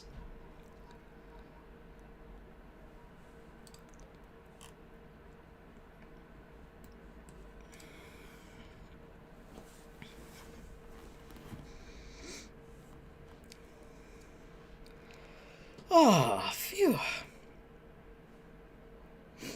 I figured I'd take a break to ask, how's everyone doing? I hope you're having a good, The hell's today, Monday? This is a VN household and Saber fans. You know what? You spittin'. Oh, Issei. S tier. Mitsuzuri.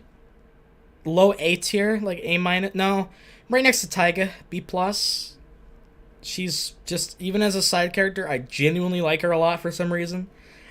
Issei is a god. So, you know, S tier. Absolute fucking legend. I would say mid-S. Mid-S for Issei the bro. Yeah, I forget what day it is a lot because work and then recording and yeah. I've just been like, and I like to sleep a lot because sleeping is lit.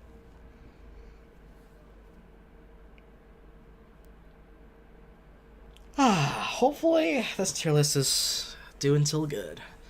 Now, we'll see how it changes after Heaven's Feel. So I technically do have to record, holy shit, I'm almost at 300 subs? Yo, bless you guys. Thank you. Dude, this is pretty pog. Man. Oh, hell yeah, dude. Okay, my goal is to get to 500, which I'm looking forward to because at 500 I get access to the community tab. And I'm so looking forward to that because I can announce live streams, I can announce polls, I can announce all my stuff. I'm excited for that.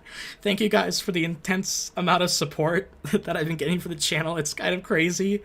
Like, I genuinely didn't expect this much in the last couple weeks. I mean, the end of UBW really, like, boosted my channel a lot, and I'm very thankful. Thank you so much. I do appreciate it.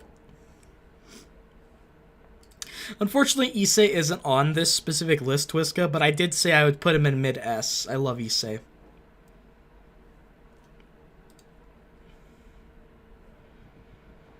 Is the Canada National Anthem copyrighted?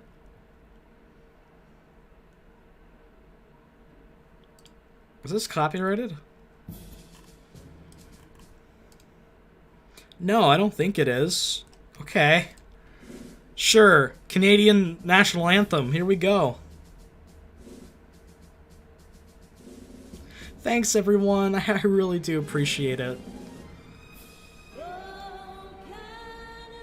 I don't know why I'm playing this, but whoever posted this, you're welcome. Enjoy.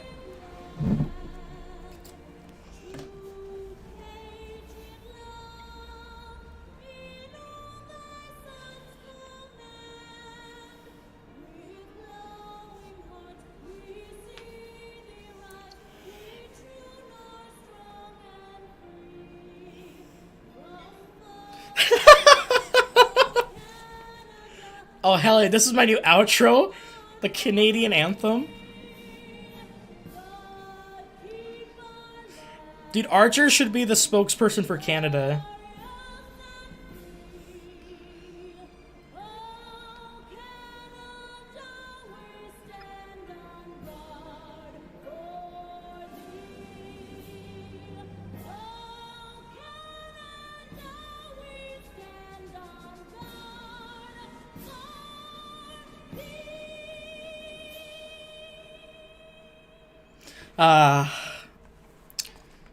Genuinely really good song though, not gonna lie.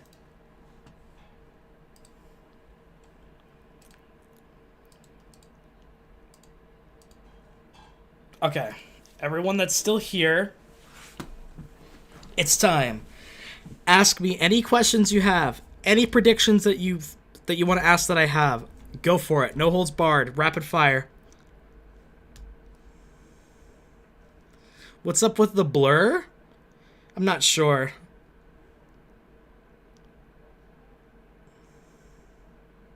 And each route, Shiro's main weapon has been different. What do you think it will be in Heaven's Feel? Shit. You're right. Projected Excalibur. And then Caliburn. And then we have Bakuya and Kansho for UBW. And then Heaven's Feel. Okay. Who dies first? What servant dies first?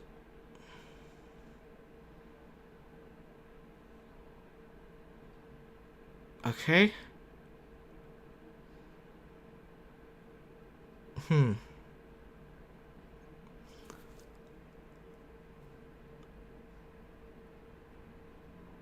I want to say Caster. Caster's gonna die first. I think that endgame survivors are going to be Ryder, Saber, and Ku. Mid-game survivors that will die around mid-game. Emiya and Berserker and Assassin. Who dies last? Oh yeah, I've been told many times to disable the Vita OP, and I will. Thank you guys for that. The last death. Last servant death.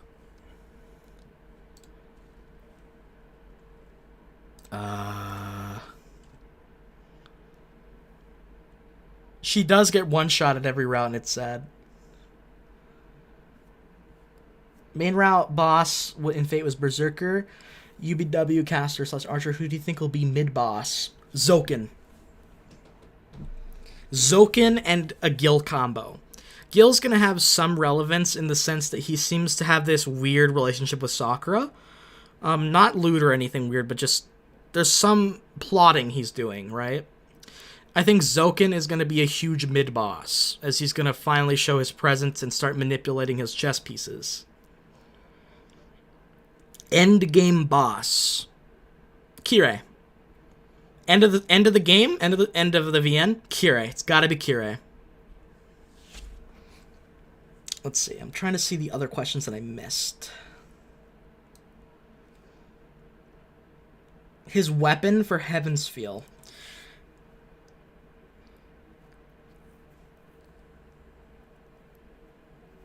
Oh, the Vita OP was used in the Shiro video?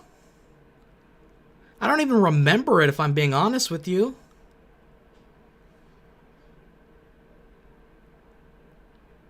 If I'm being honest, I genuinely don't remember. All I remember is Archer and Shiro fighting in the I Need a Shiro video.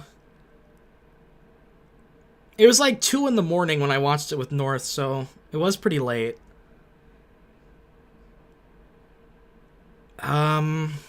Weapon, man. If we're gonna go by the same projection / strengthening stuff, you know what would be really, really cool? If we're finally able to project other servant weapons that aren't Excalibur and Caliber. And like, what if we could project it would not be a perfect copy, but what if Shiro has to defeat bosses, like boss fights, using tricks from other servants' weapons that can combo them by projecting them? So maybe he can project a Gay Bulk, Azoth Dagger. What other weapons are there? Whatever Hercules' weapon's called. Maybe he can project maybe those 3 weapons, and then project, like, use other defensive spells like the Aeus, the shield petals, the flowers. I think that is about all I could think of right now.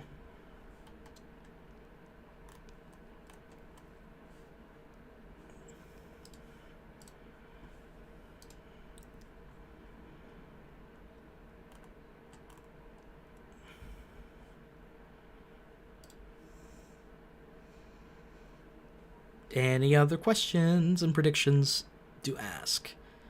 I think that Shiro, unidentified axe sword. Nice. I think that Shiro.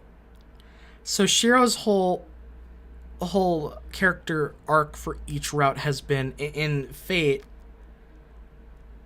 He'd have to see Archer use it to be able to do IS, though. You'll summon Taiga Shinai! Dude, yes, please! Maybe Archer can use it during a fight, and he can learn how to do it. So, Fate route. I will save everyone. UBW. I may not be able to save anyone, and I know that my ideals are twisted and flawed, but I will still follow them because I find beauty and, like, beauty in them. What's the next logical step? Deconstruction. this is going to be an alternate take to the hero's journey. If we take Fate as a complete hero's journey path, the next step forward is to completely deconstruct Shiro Emiya completely. If we deconstruct, then we need to shatter his justice and his ideals. We need to force him into a situation where he abandons what he truly believes in order to do something for the greater good. Whatever that means.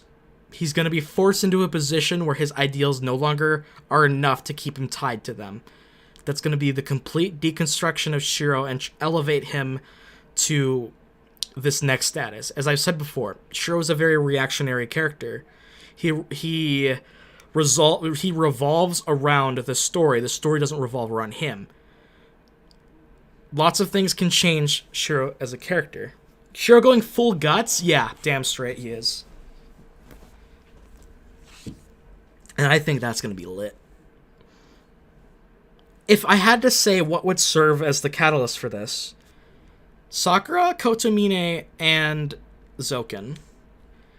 Those would probably be the three big pieces that have to force Shiro into that mindset, into that characterization. Who do I think will survive in Heaven's Feel? Okay, now this is a theory I'm excited for. Now, if you guys are ready, I have crack. Like, this is crack theory, crackpot time. All right. We end the Fate route with Saber disappearing. We end UBW with Emiya disappearing. Now, Heaven's Feel. So you may be thinking, would Sakura disappear? No. I don't think so. If we're going to truly deconstruct Shiro's character, we're going to need him to pay the ultimate price. The ultimate sacrifice, if you will. And if I could think of the most tragic thing that would actually make me bawl like a fucking baby for hours, Shiro dies at the end of Heaven's Feel. That is what I think the ending of Heaven's Feel is going to be. He will save Sakura and save Ilya and stop Kotomine and Zoken's plans and the Grail War for good, but at the cost of his own life, in a sort of way to make up for his sins that he has committed through the route. What makes him snap? Good question. I've already said that I think Sakura, Kotomine, and Kirei are going to be the catalysts to this. The problem is, if we take Shiro as a kind of character that Shiro's cooking, he stops cooking the more broken he gets. Brilliance. If they could explore another way of Shiro's like flawed ideology too, but I think the deconstruction of the hero is a good way for them to go with it. Now, we've seen in the Fate route that Shiro cares a lot about the people around him. And we saw that he could hardly believe that Shinji was abusing Sakura. And we truly didn't get to see the full reality of that, because Shinji seemed like a normal person when they first met, for the most part. Shiro will have his world flipped upside down. To think. The sweetest, most loving, and we gotta remember, Shiro's a teenager, attractive, cute, sweet embodiment of purity to him, has been going through the most hellish suffering imaginable, that close to him. That would make him snap. And you may be thinking, okay, then he just needs to stop the bad guys and save Sakura. But it's not going to be this simple. We're going to have Zoken and Kotomine interfere with this.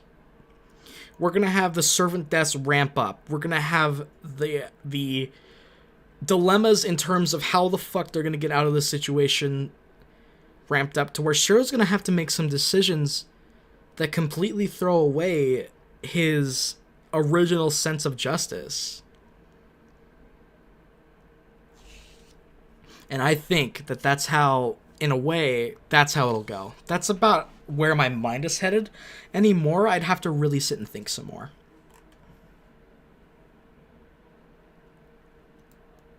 I'm really glad that you do, Realism. I'm really happy that you do. Last Stardust reaction? Oh, yeah, I wanted to tell everybody that, after I complete, Taiga becomes a responsible guardian.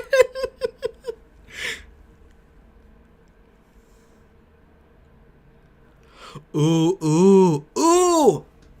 What if Saber dies early in Heaven's Feel due to Shiro's... Like, it would be Shiro's fault.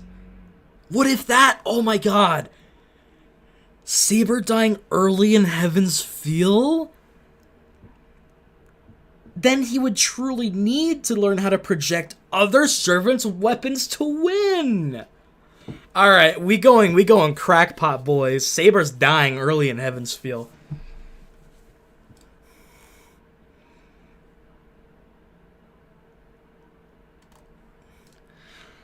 And that's what makes it worse.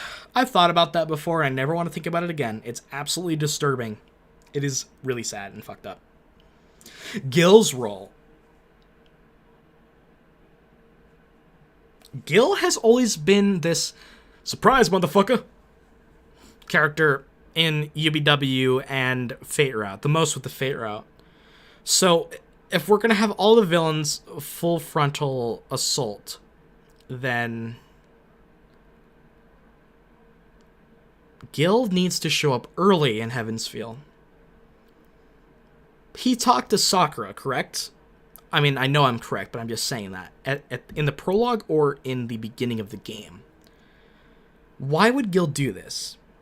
I'm pretty sure Gill would know about Zoken, right? And if Gill knows about Zoken, then could their plans contradict each other? To the fact that, yeah, Realism, you take care. I'm sorry to have taken so much of your time. If you want to see the rest of my thoughts, the VOD should be up later for enjoyment purposes. You take care, alright? Have a good one.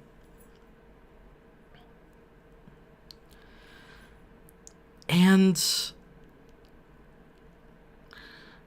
that will cause Gill to come into the story first. Now, in Zero, we see Gill as this... In Fate, he has a henchman. UBW, he was his own boss. What will be in Heaven's Feel? The manipulator. The mastermind. Well, I think that Kotomine will be the true mastermind. All of them are going to be masterminds moving their chess pieces. I think. Gill is going to be creating a diverse situation by using... I think if he knows Sakura and if he knows Zoken, then he needs to use Sakura as a crutch. Now, if we use Sakura as a crutch, then we know about Gill's disdain for Shiro as a faker and Emiya's as a faker. So, if Gill were to figure out their relationship, which is the truth of their romance, then it would be... We would have to have him and Zoken use Sakura as their queen chess piece. Kotomine will be in the back as the king, and I do think that, if anything, Gill will think he's the king, but he would end up being the true pawn. That would be very interesting. Try not to think of Zero too much. I'll try my best. I genuinely will try my best. So, Gill was able to awaken the true darkness within Kirei's heart. Now, could we have Gill use his master manipulatory skills to warp Sakura beyond repair? If that did occur, and we have Shiro already on the brink of insanity, I think that would push him one step closer to the edge, and he'd be about to break.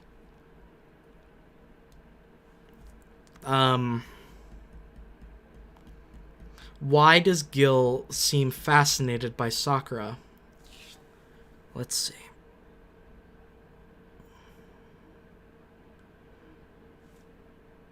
That is really hard.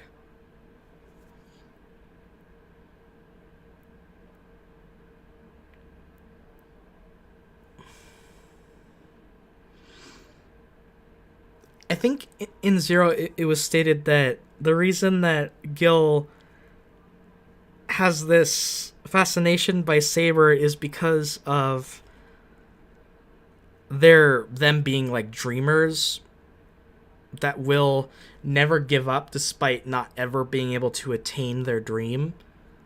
And he finds that infinitely fascinating and pleasurable. I don't remember all of the logistics, okay? So I'm just cooking that up. If we can combine that into Sakura as this fascination and pleasure of seeing Sakura as someone who's been through this hellish suffering to try to escape from it and has this dream to be something else. If we have Gill latch onto this, then I think that there's something could occur from that. I don't think I have all of it together though. That's about all I can come up with at the moment.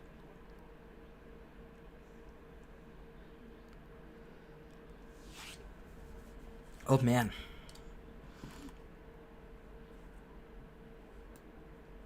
Definitely my voice is getting a little hoarse, but we doing it. We doing it, boys. I'm doing the best I can here. What questions do you want the answers to besides Ryder? Kotomine's true motives and his origin. The Grail's origin, meaning, and reason for existence completely. What the root is. What Heaven's Feel is, because they mentioned Heaven's Feel in Zero as an actual thing. Gill being a hero? Okay. I don't know how that would happen, but Gill being a hero would be kind of dope.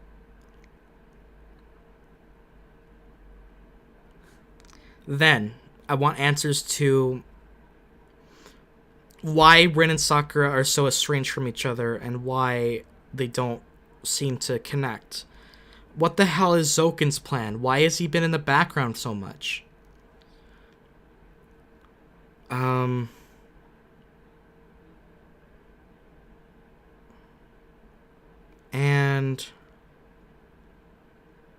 yeah, I think that's the bulk of my questions. So in the Fate route, Archer sort of served as a Shiro mentor figure in UBW. He was his main antagonist in...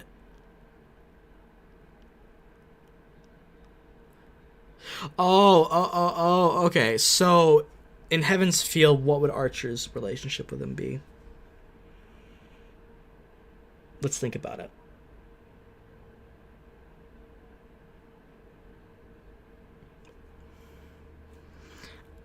I feel like you could argue this in the Fate route that Archer did technically help out with Shiro.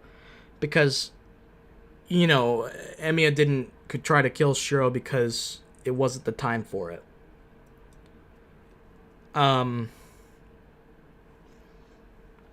So, Shiro... I think that Shiro and Emiya will need to work together. But, needless to say, I don't think they'll like each other. But I think that if we take the reasoning of Shiro's deconstruction and changing philosophy, they might just find a reason to work together. And I think that would be fucking legendary. Could you imagine how fucking cool it would be to see Shiro and Emiya fight together, projecting shit? That's what I want to see. I think that could be it. Oh yeah, Shinji.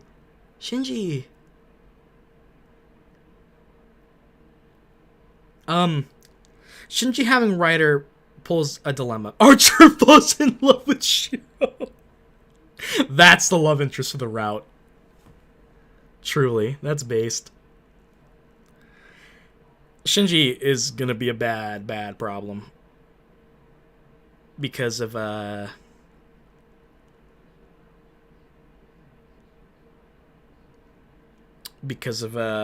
Ryder and Sakura.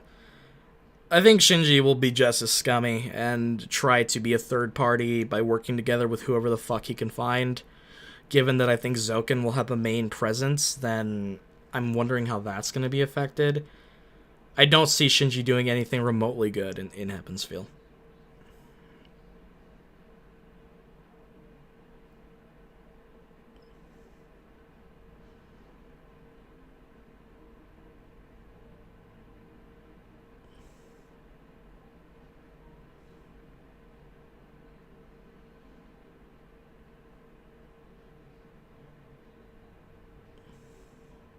Oh, for the route that's in Kara no Kyokai? Thank you, Korax. I appreciate that. Good to know. So the root stuff is in Kara no Kyokai. Good.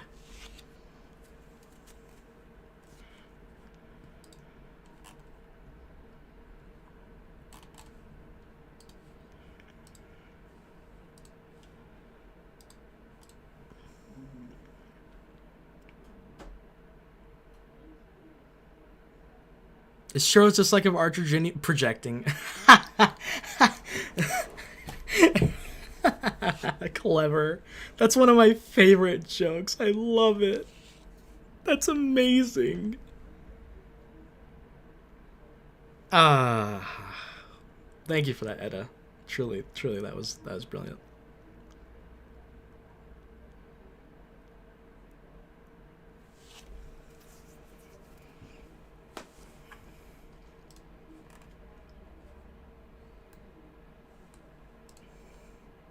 All right.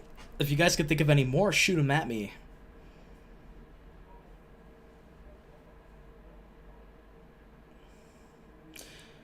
Kara no Kyokai Crunchyroll subs aren't optimal and are plain bad for the 5th movie. Once I get to those films, definitely remind me, because I will be doing reactions to them. Obviously, I don't want to turn the Hopefulgames channel into a reaction channel, but because I'm such a Nasuverse shill now, I would probably make exceptions for Nasuverse content to do reactions to. So what do you think will all of the final battle matchups be? Now that's a good question. Alright. Final boss is going to be Shiro versus Kirei solo with each other. And I think it will be like a more balanced fight in the sense that it's not going to be like in the Fate route where... Am I going to play Sukihime after Fate? Yeah, I will. I'm not sure exactly when, but definitely. I think that...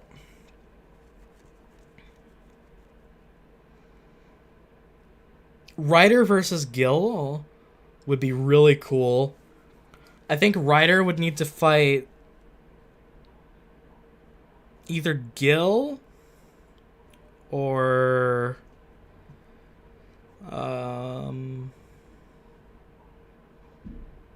Zoken, maybe. That would be lit. Zoken slapping Shiro. Oh, Ilya's main role. I think that she's going to be full frontal in terms of her role as not only the Grail vessel, but as her relationship with Shiro. I believe that that'll be another crux in addition to Sakura's, because we haven't really figured out the whole Ilya and Shiro being related, that her dad's Kiritsuku. That would have to get explained this route. Then,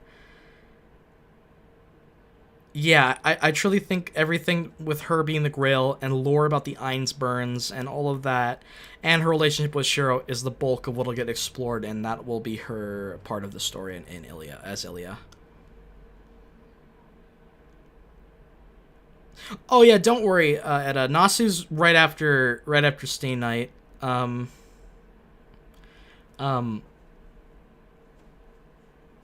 hoping Sukihime was the secret Let's Play. It isn't, but I promise you that that is going to be in the near future. It's not going to take years to get to. I'll just say this. The Secret Let's Play is a series that has multiple games in it. But I will only be doing the first game, and then I'll get to the later games later on. Like, I don't want to do the entire series in, like, one go, if that makes sense. Yeah, Heaven's Feel is just like, oh yeah, it's all coming together.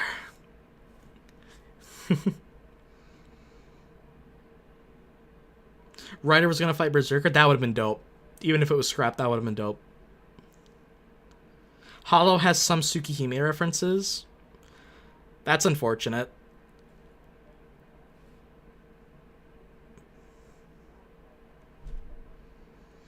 Because I do plan on playing Hollow right after Heaven's Feel, or shortly after. As for the remake of Sukihime, I don't think I'll be doing the remake because it's only 2 routes out of 5. And I'd rather get the whole experience. Unless they add the other 3 routes as DLC, then I'd probably just play the original.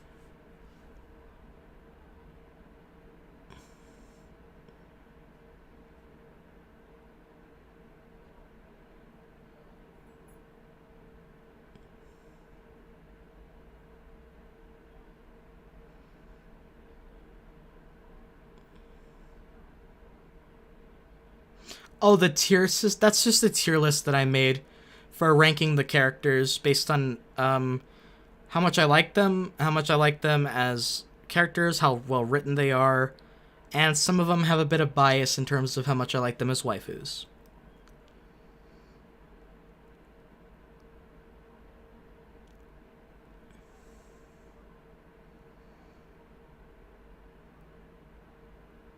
Just read the Sukihime manga.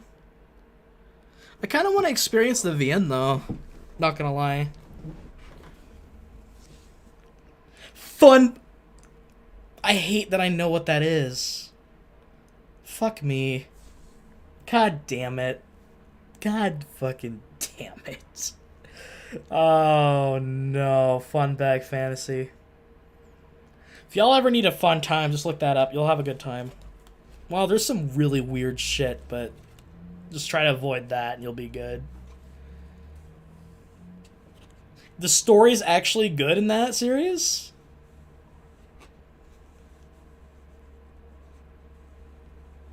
Kyonyu Fantasy has a good story? What is up with hentai having good stories, man? I'm just here for the, you know, reasons.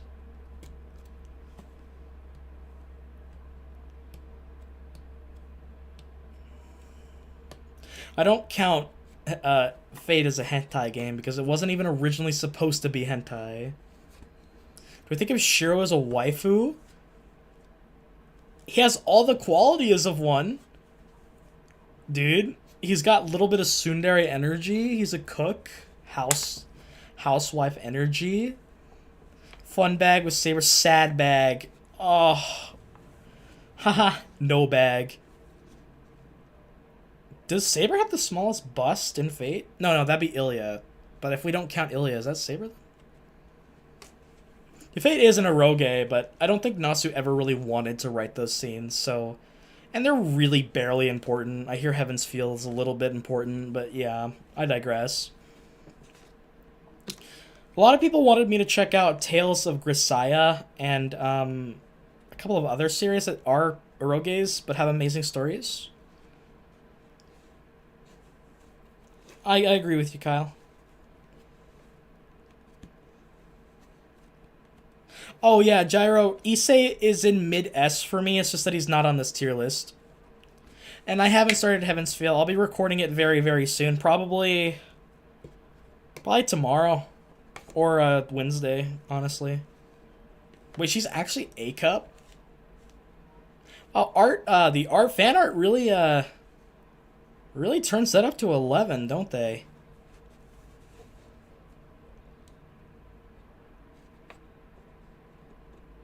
But like, to be a real guy for you, it's really sick. All tits are nice, bro. Titty, like any titty's fine. Small is justice, and I'm not gonna pull the lol pedo shit. It's the truth. All titty's good titty, and if you disagree, well, damn, that sucks, homie. Horror? Yeah, I've heard that he did a lot of horror, because, I mean, Sukihime is a fucking vampire story, right? Oh, Arcade, don't worry. I'm not gonna make you wait months. Don't worry. Wait, Nasu did? Damn. Have I recorded the other endings of UBW yet? No.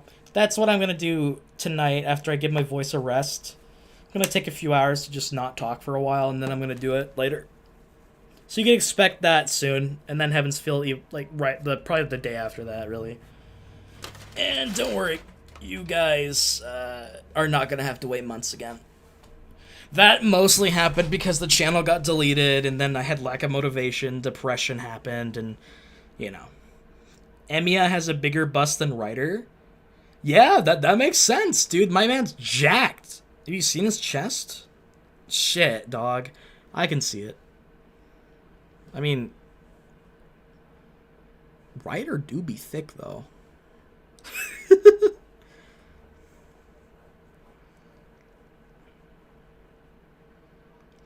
They upped her cups in 0, made her look 25 instead of 15.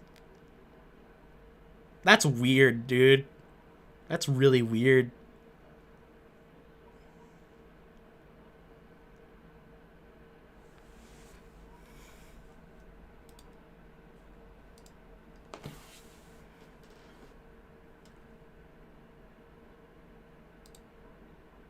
Alright, let's read this out. Okay. Thank you. Furthermore, I hope you'll allow me to just throw this question out there. With a story this interesting, is it necessary for it to be an 18+ by shoujo genre? After all, among the fans of Natsu-san's work, Cardinal Kyokai, for example, I get the feeling there might be some who wouldn't find this work due to it being a bi shoujo game. Maybe if they knew, they would think I didn't know a story like this existed. I'm sorry for the long preamble, and I'm prepared to get scolded for this, but I'd love to hear why it was made in that format. Takeuchi, that's a very delicate question. I'm sorry, but it'd be great if you could answer it for me. I don't think 18+ elements being fraught with contradictions is limited to Fate Stay Night. In fact, since Fate Stay Night originated from a work that lacked those elements, we of course had the option not to make it 18+, but on the other hand, the world of an 18+ game has its appeal in a lot of ways beyond just the H scenes, the kind of things that can be depicted, fan service, etc. This work definitely originated from some sort of a place of freedom of expression like that. The more highly appraised the story is, the more people doubt its rating, and I think that's quite an honor. I'd like to develop it in many directions with that appraisal in mind, but I don't have a simple answer to the question of why it's an 18+ game. We wanted to make an 18+ game with this kind of story. Because it's 18+, we didn't want to cut down on what could be depicted and make something differently. Certainly some people do ask, does it really need porn? But I think everything about the game, even that, gives it its charm. And we had fun making it. So it's sad to have denied it, isn't it? And then Nasu says, your premise is wrong to begin with. I mean, this is something we built on the foundation of being an 18+ bi shoujo game from the very beginning. Certainly, if asked if Saber and Rin routes needed porn scenes, I'd answer those are fan service scenes. But that absolutely doesn't mean there's no love in them. And since we decided to create it in this form to begin with, I put my all into them. That's all that's needed. To put it in another way, those elements included, I can say with pride that this is a game that can be enjoyed by adults over 18 who understand both bitterness and sweetness. This is adult amusement, so it's okay for it to have porn. Actually, maybe it should have it. I applaud your brave comments if you'll allow me another question. So then Sakura route had even more amusement, or... Yes, its plot was based around... You know what? That's a pretty based answer. Honestly, I get it. That's pretty cool, Nasu. I respect it. I respect it. Alright, I probably missed a shitload of questions while I was reading that, so...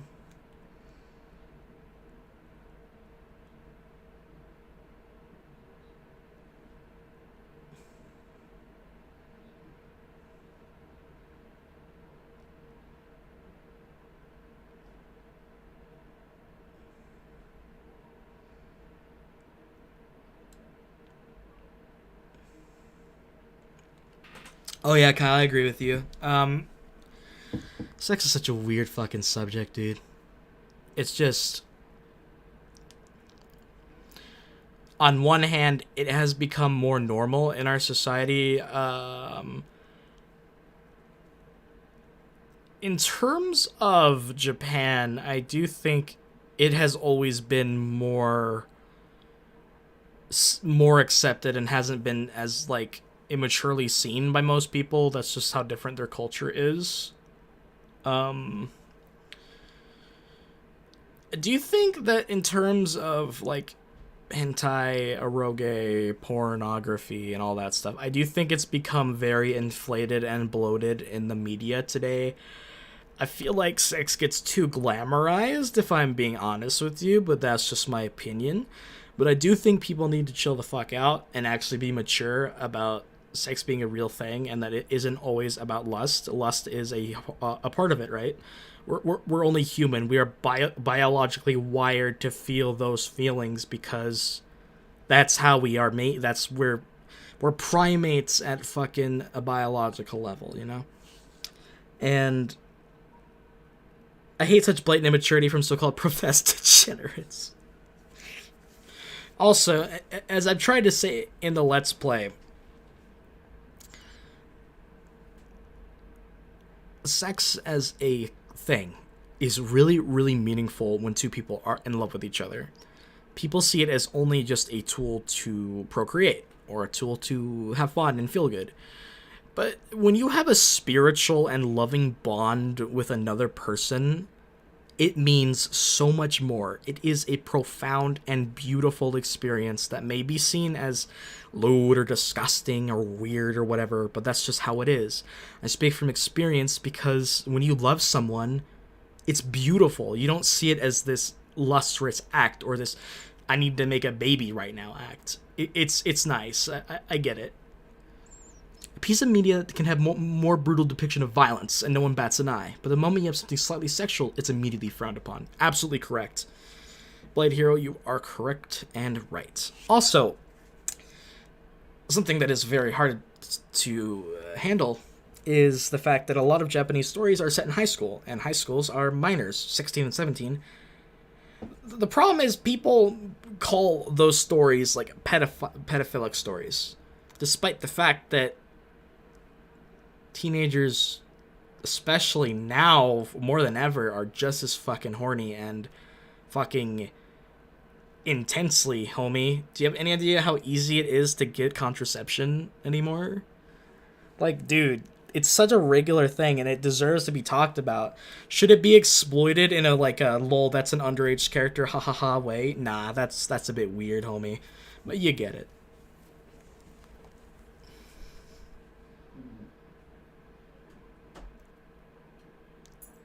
No, see, interviewer only said that Saber and Ren didn't need. I prefer in Fate and Ubida because MP leaves.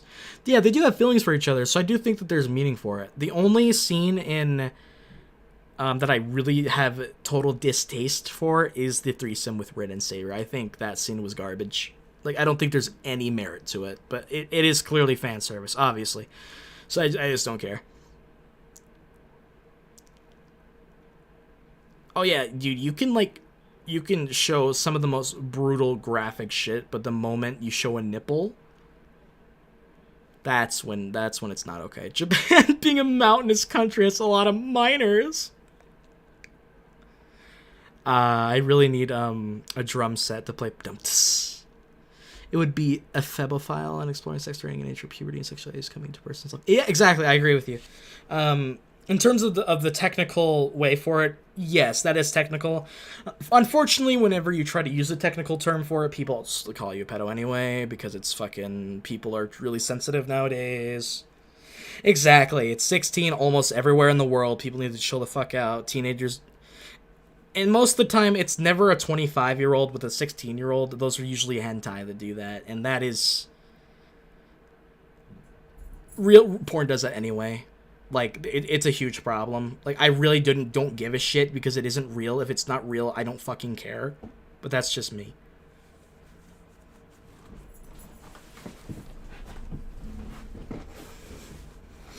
Like, the amount of incest and, teenager stuff in the main, like the United States pornography industry is alarming, but everyone thinks that's fine, and when it comes to Japan or any other country, it's weird and pedophilic, and it's really stupid.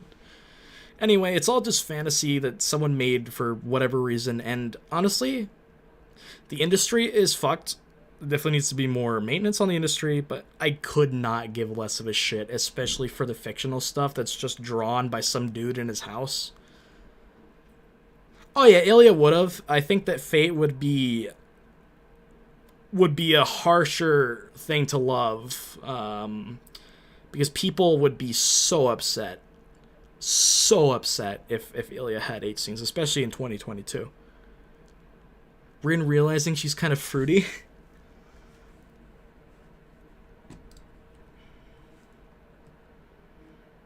Big Shiro fights. Dude, Shiro's gonna have the most epic showdown with Kotomine of all time. And dude, I want to have Shiro fight all the servants. I want to see Shiro fight Caster. I want to see Shiro fight Berserker. I want to see Shiro fight Zoken. I want to see I want to see him fight all the big boy people. It's gonna be awesome. I need TP for me bunghole. Beavis and Butthead. Underrated.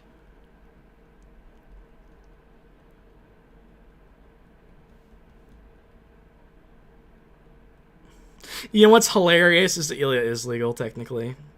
But remember, petite short women don't exist.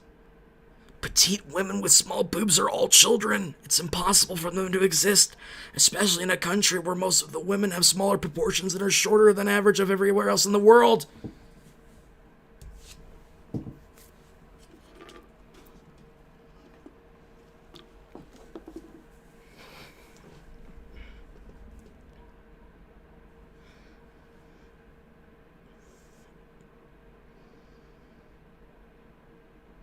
Fate route is the question, UBW would be the answer, and the consequence. That's such a fucking awesome way to do that. Incredible stuff. Using the visual novel format to its prime, to its peak.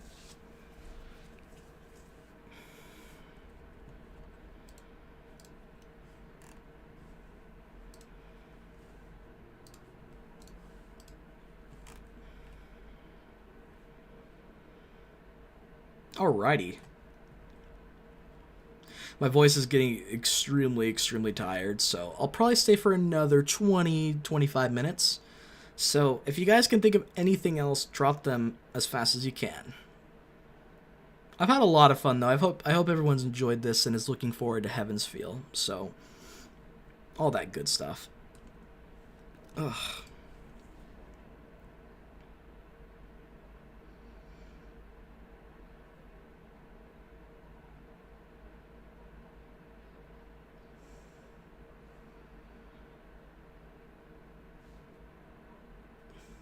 Kagetsu Toya is the degenerate side of Nasu and Takeuchi.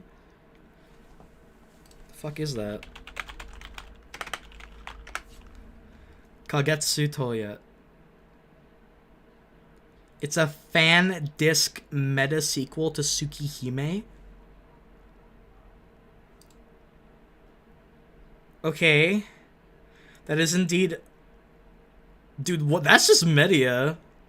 That's just media. That's literally just media. We have Nasu's... Dude, Titty's gonna pop up, my channel's gonna get deleted again. I better be careful. So this is like a sequel eroge thing.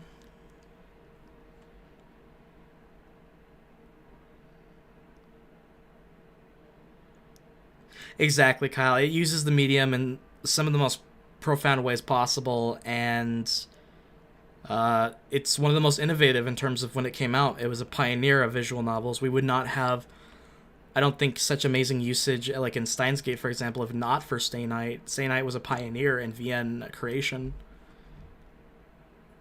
Oh, it's what Hollow is to Sukihime, gotcha. Or, you know what I mean. What are the best moments from Fate and UBW? UBW? Absolute peak is the final 2 days, everything that happened in the final 2 days, and honestly, every scene with Archer's back, and for the Fate route, Saber's confession and disappearance, Valentine's Day with the bridge scene, you were my sheath, Saber and Shro defeating Kire and Gilgamesh, and the fight against Berserker. Those were all my favorite parts in Fate route. There's obviously more. There isn't a part I disliked. I mean, the Fate route is very slow, but it's meant to be slow, so I mean... gives us that cool voiceover. You know, I just don't have as much time as I used to, but I really want to practice coup impressions so I could actually, like, do it fully.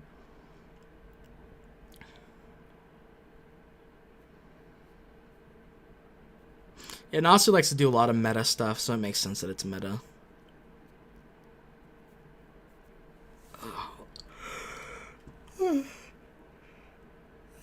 Excuse me.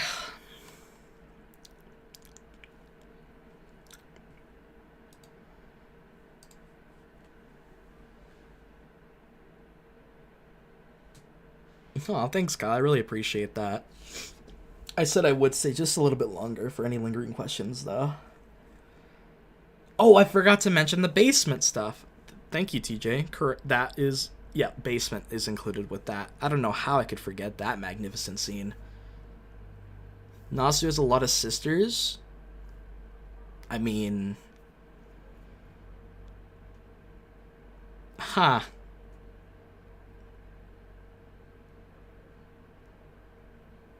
Let's say Shiro accepted Media's offer, and by some miracle she won. What do you see happening with Media triumphant and getting what she wants? Would she leave the protagonist alive?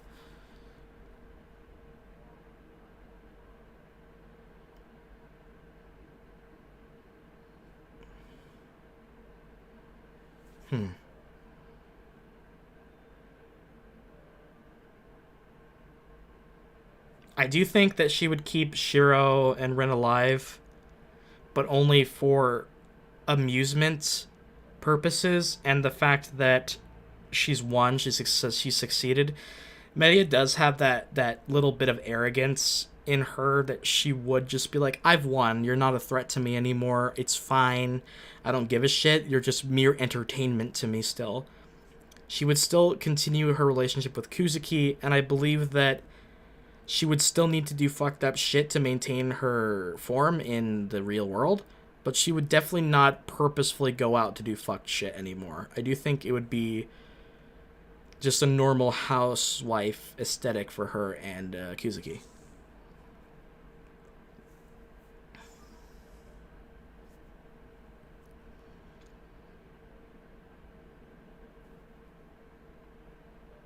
Fate, introduction, Heaven, UBW, Gar, Heavens Feel Cooking.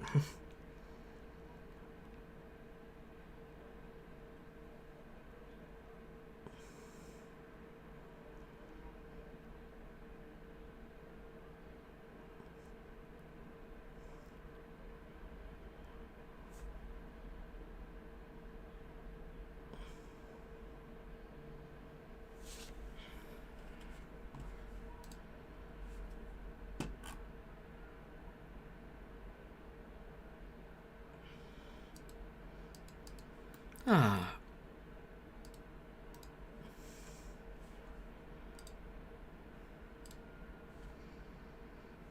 Okay, everyone, I'm going to be wrapping up very shortly.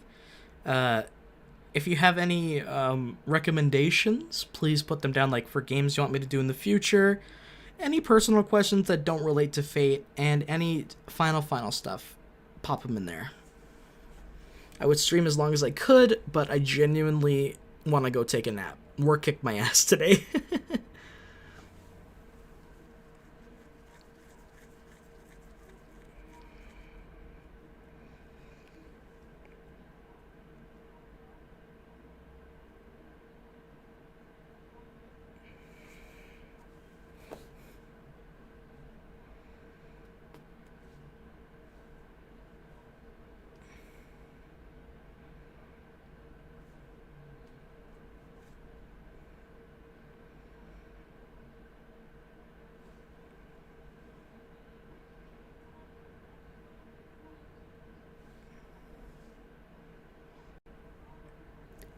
To be fair, the incest king seems to be about seeing others commit the taboo. Although some exist, I think most people who are into that are still disgusted by the idea with their family.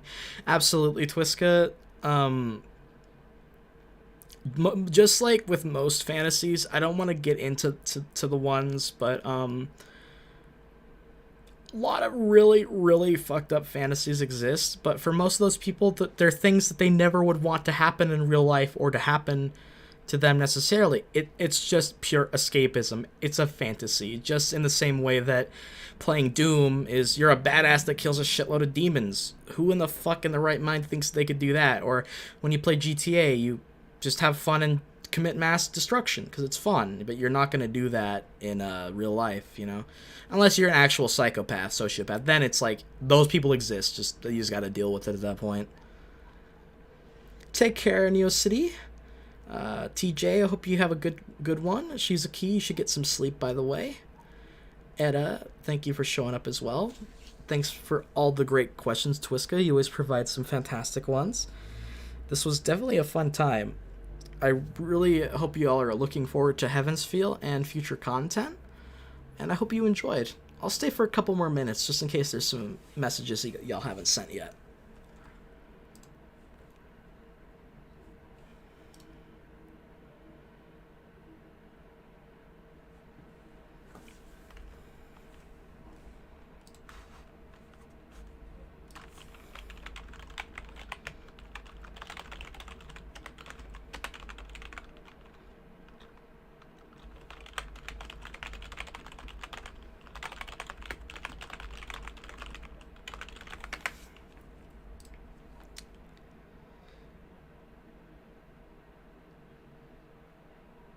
The fantasy of Edda being president. Alrighty. Take care, everyone. Everyone, y'all are brilliant. Y'all are the best. Just remember that whoever you are, wherever you are, whether it's morning, day, evening, or night, be sure to take care and stay safe out there. And continue to watch my adventure into Nasuver's Hell. I'm signing off till we meet again in the UBW bonus part and Heavensfeel. Take care, everybody. Thanks so much for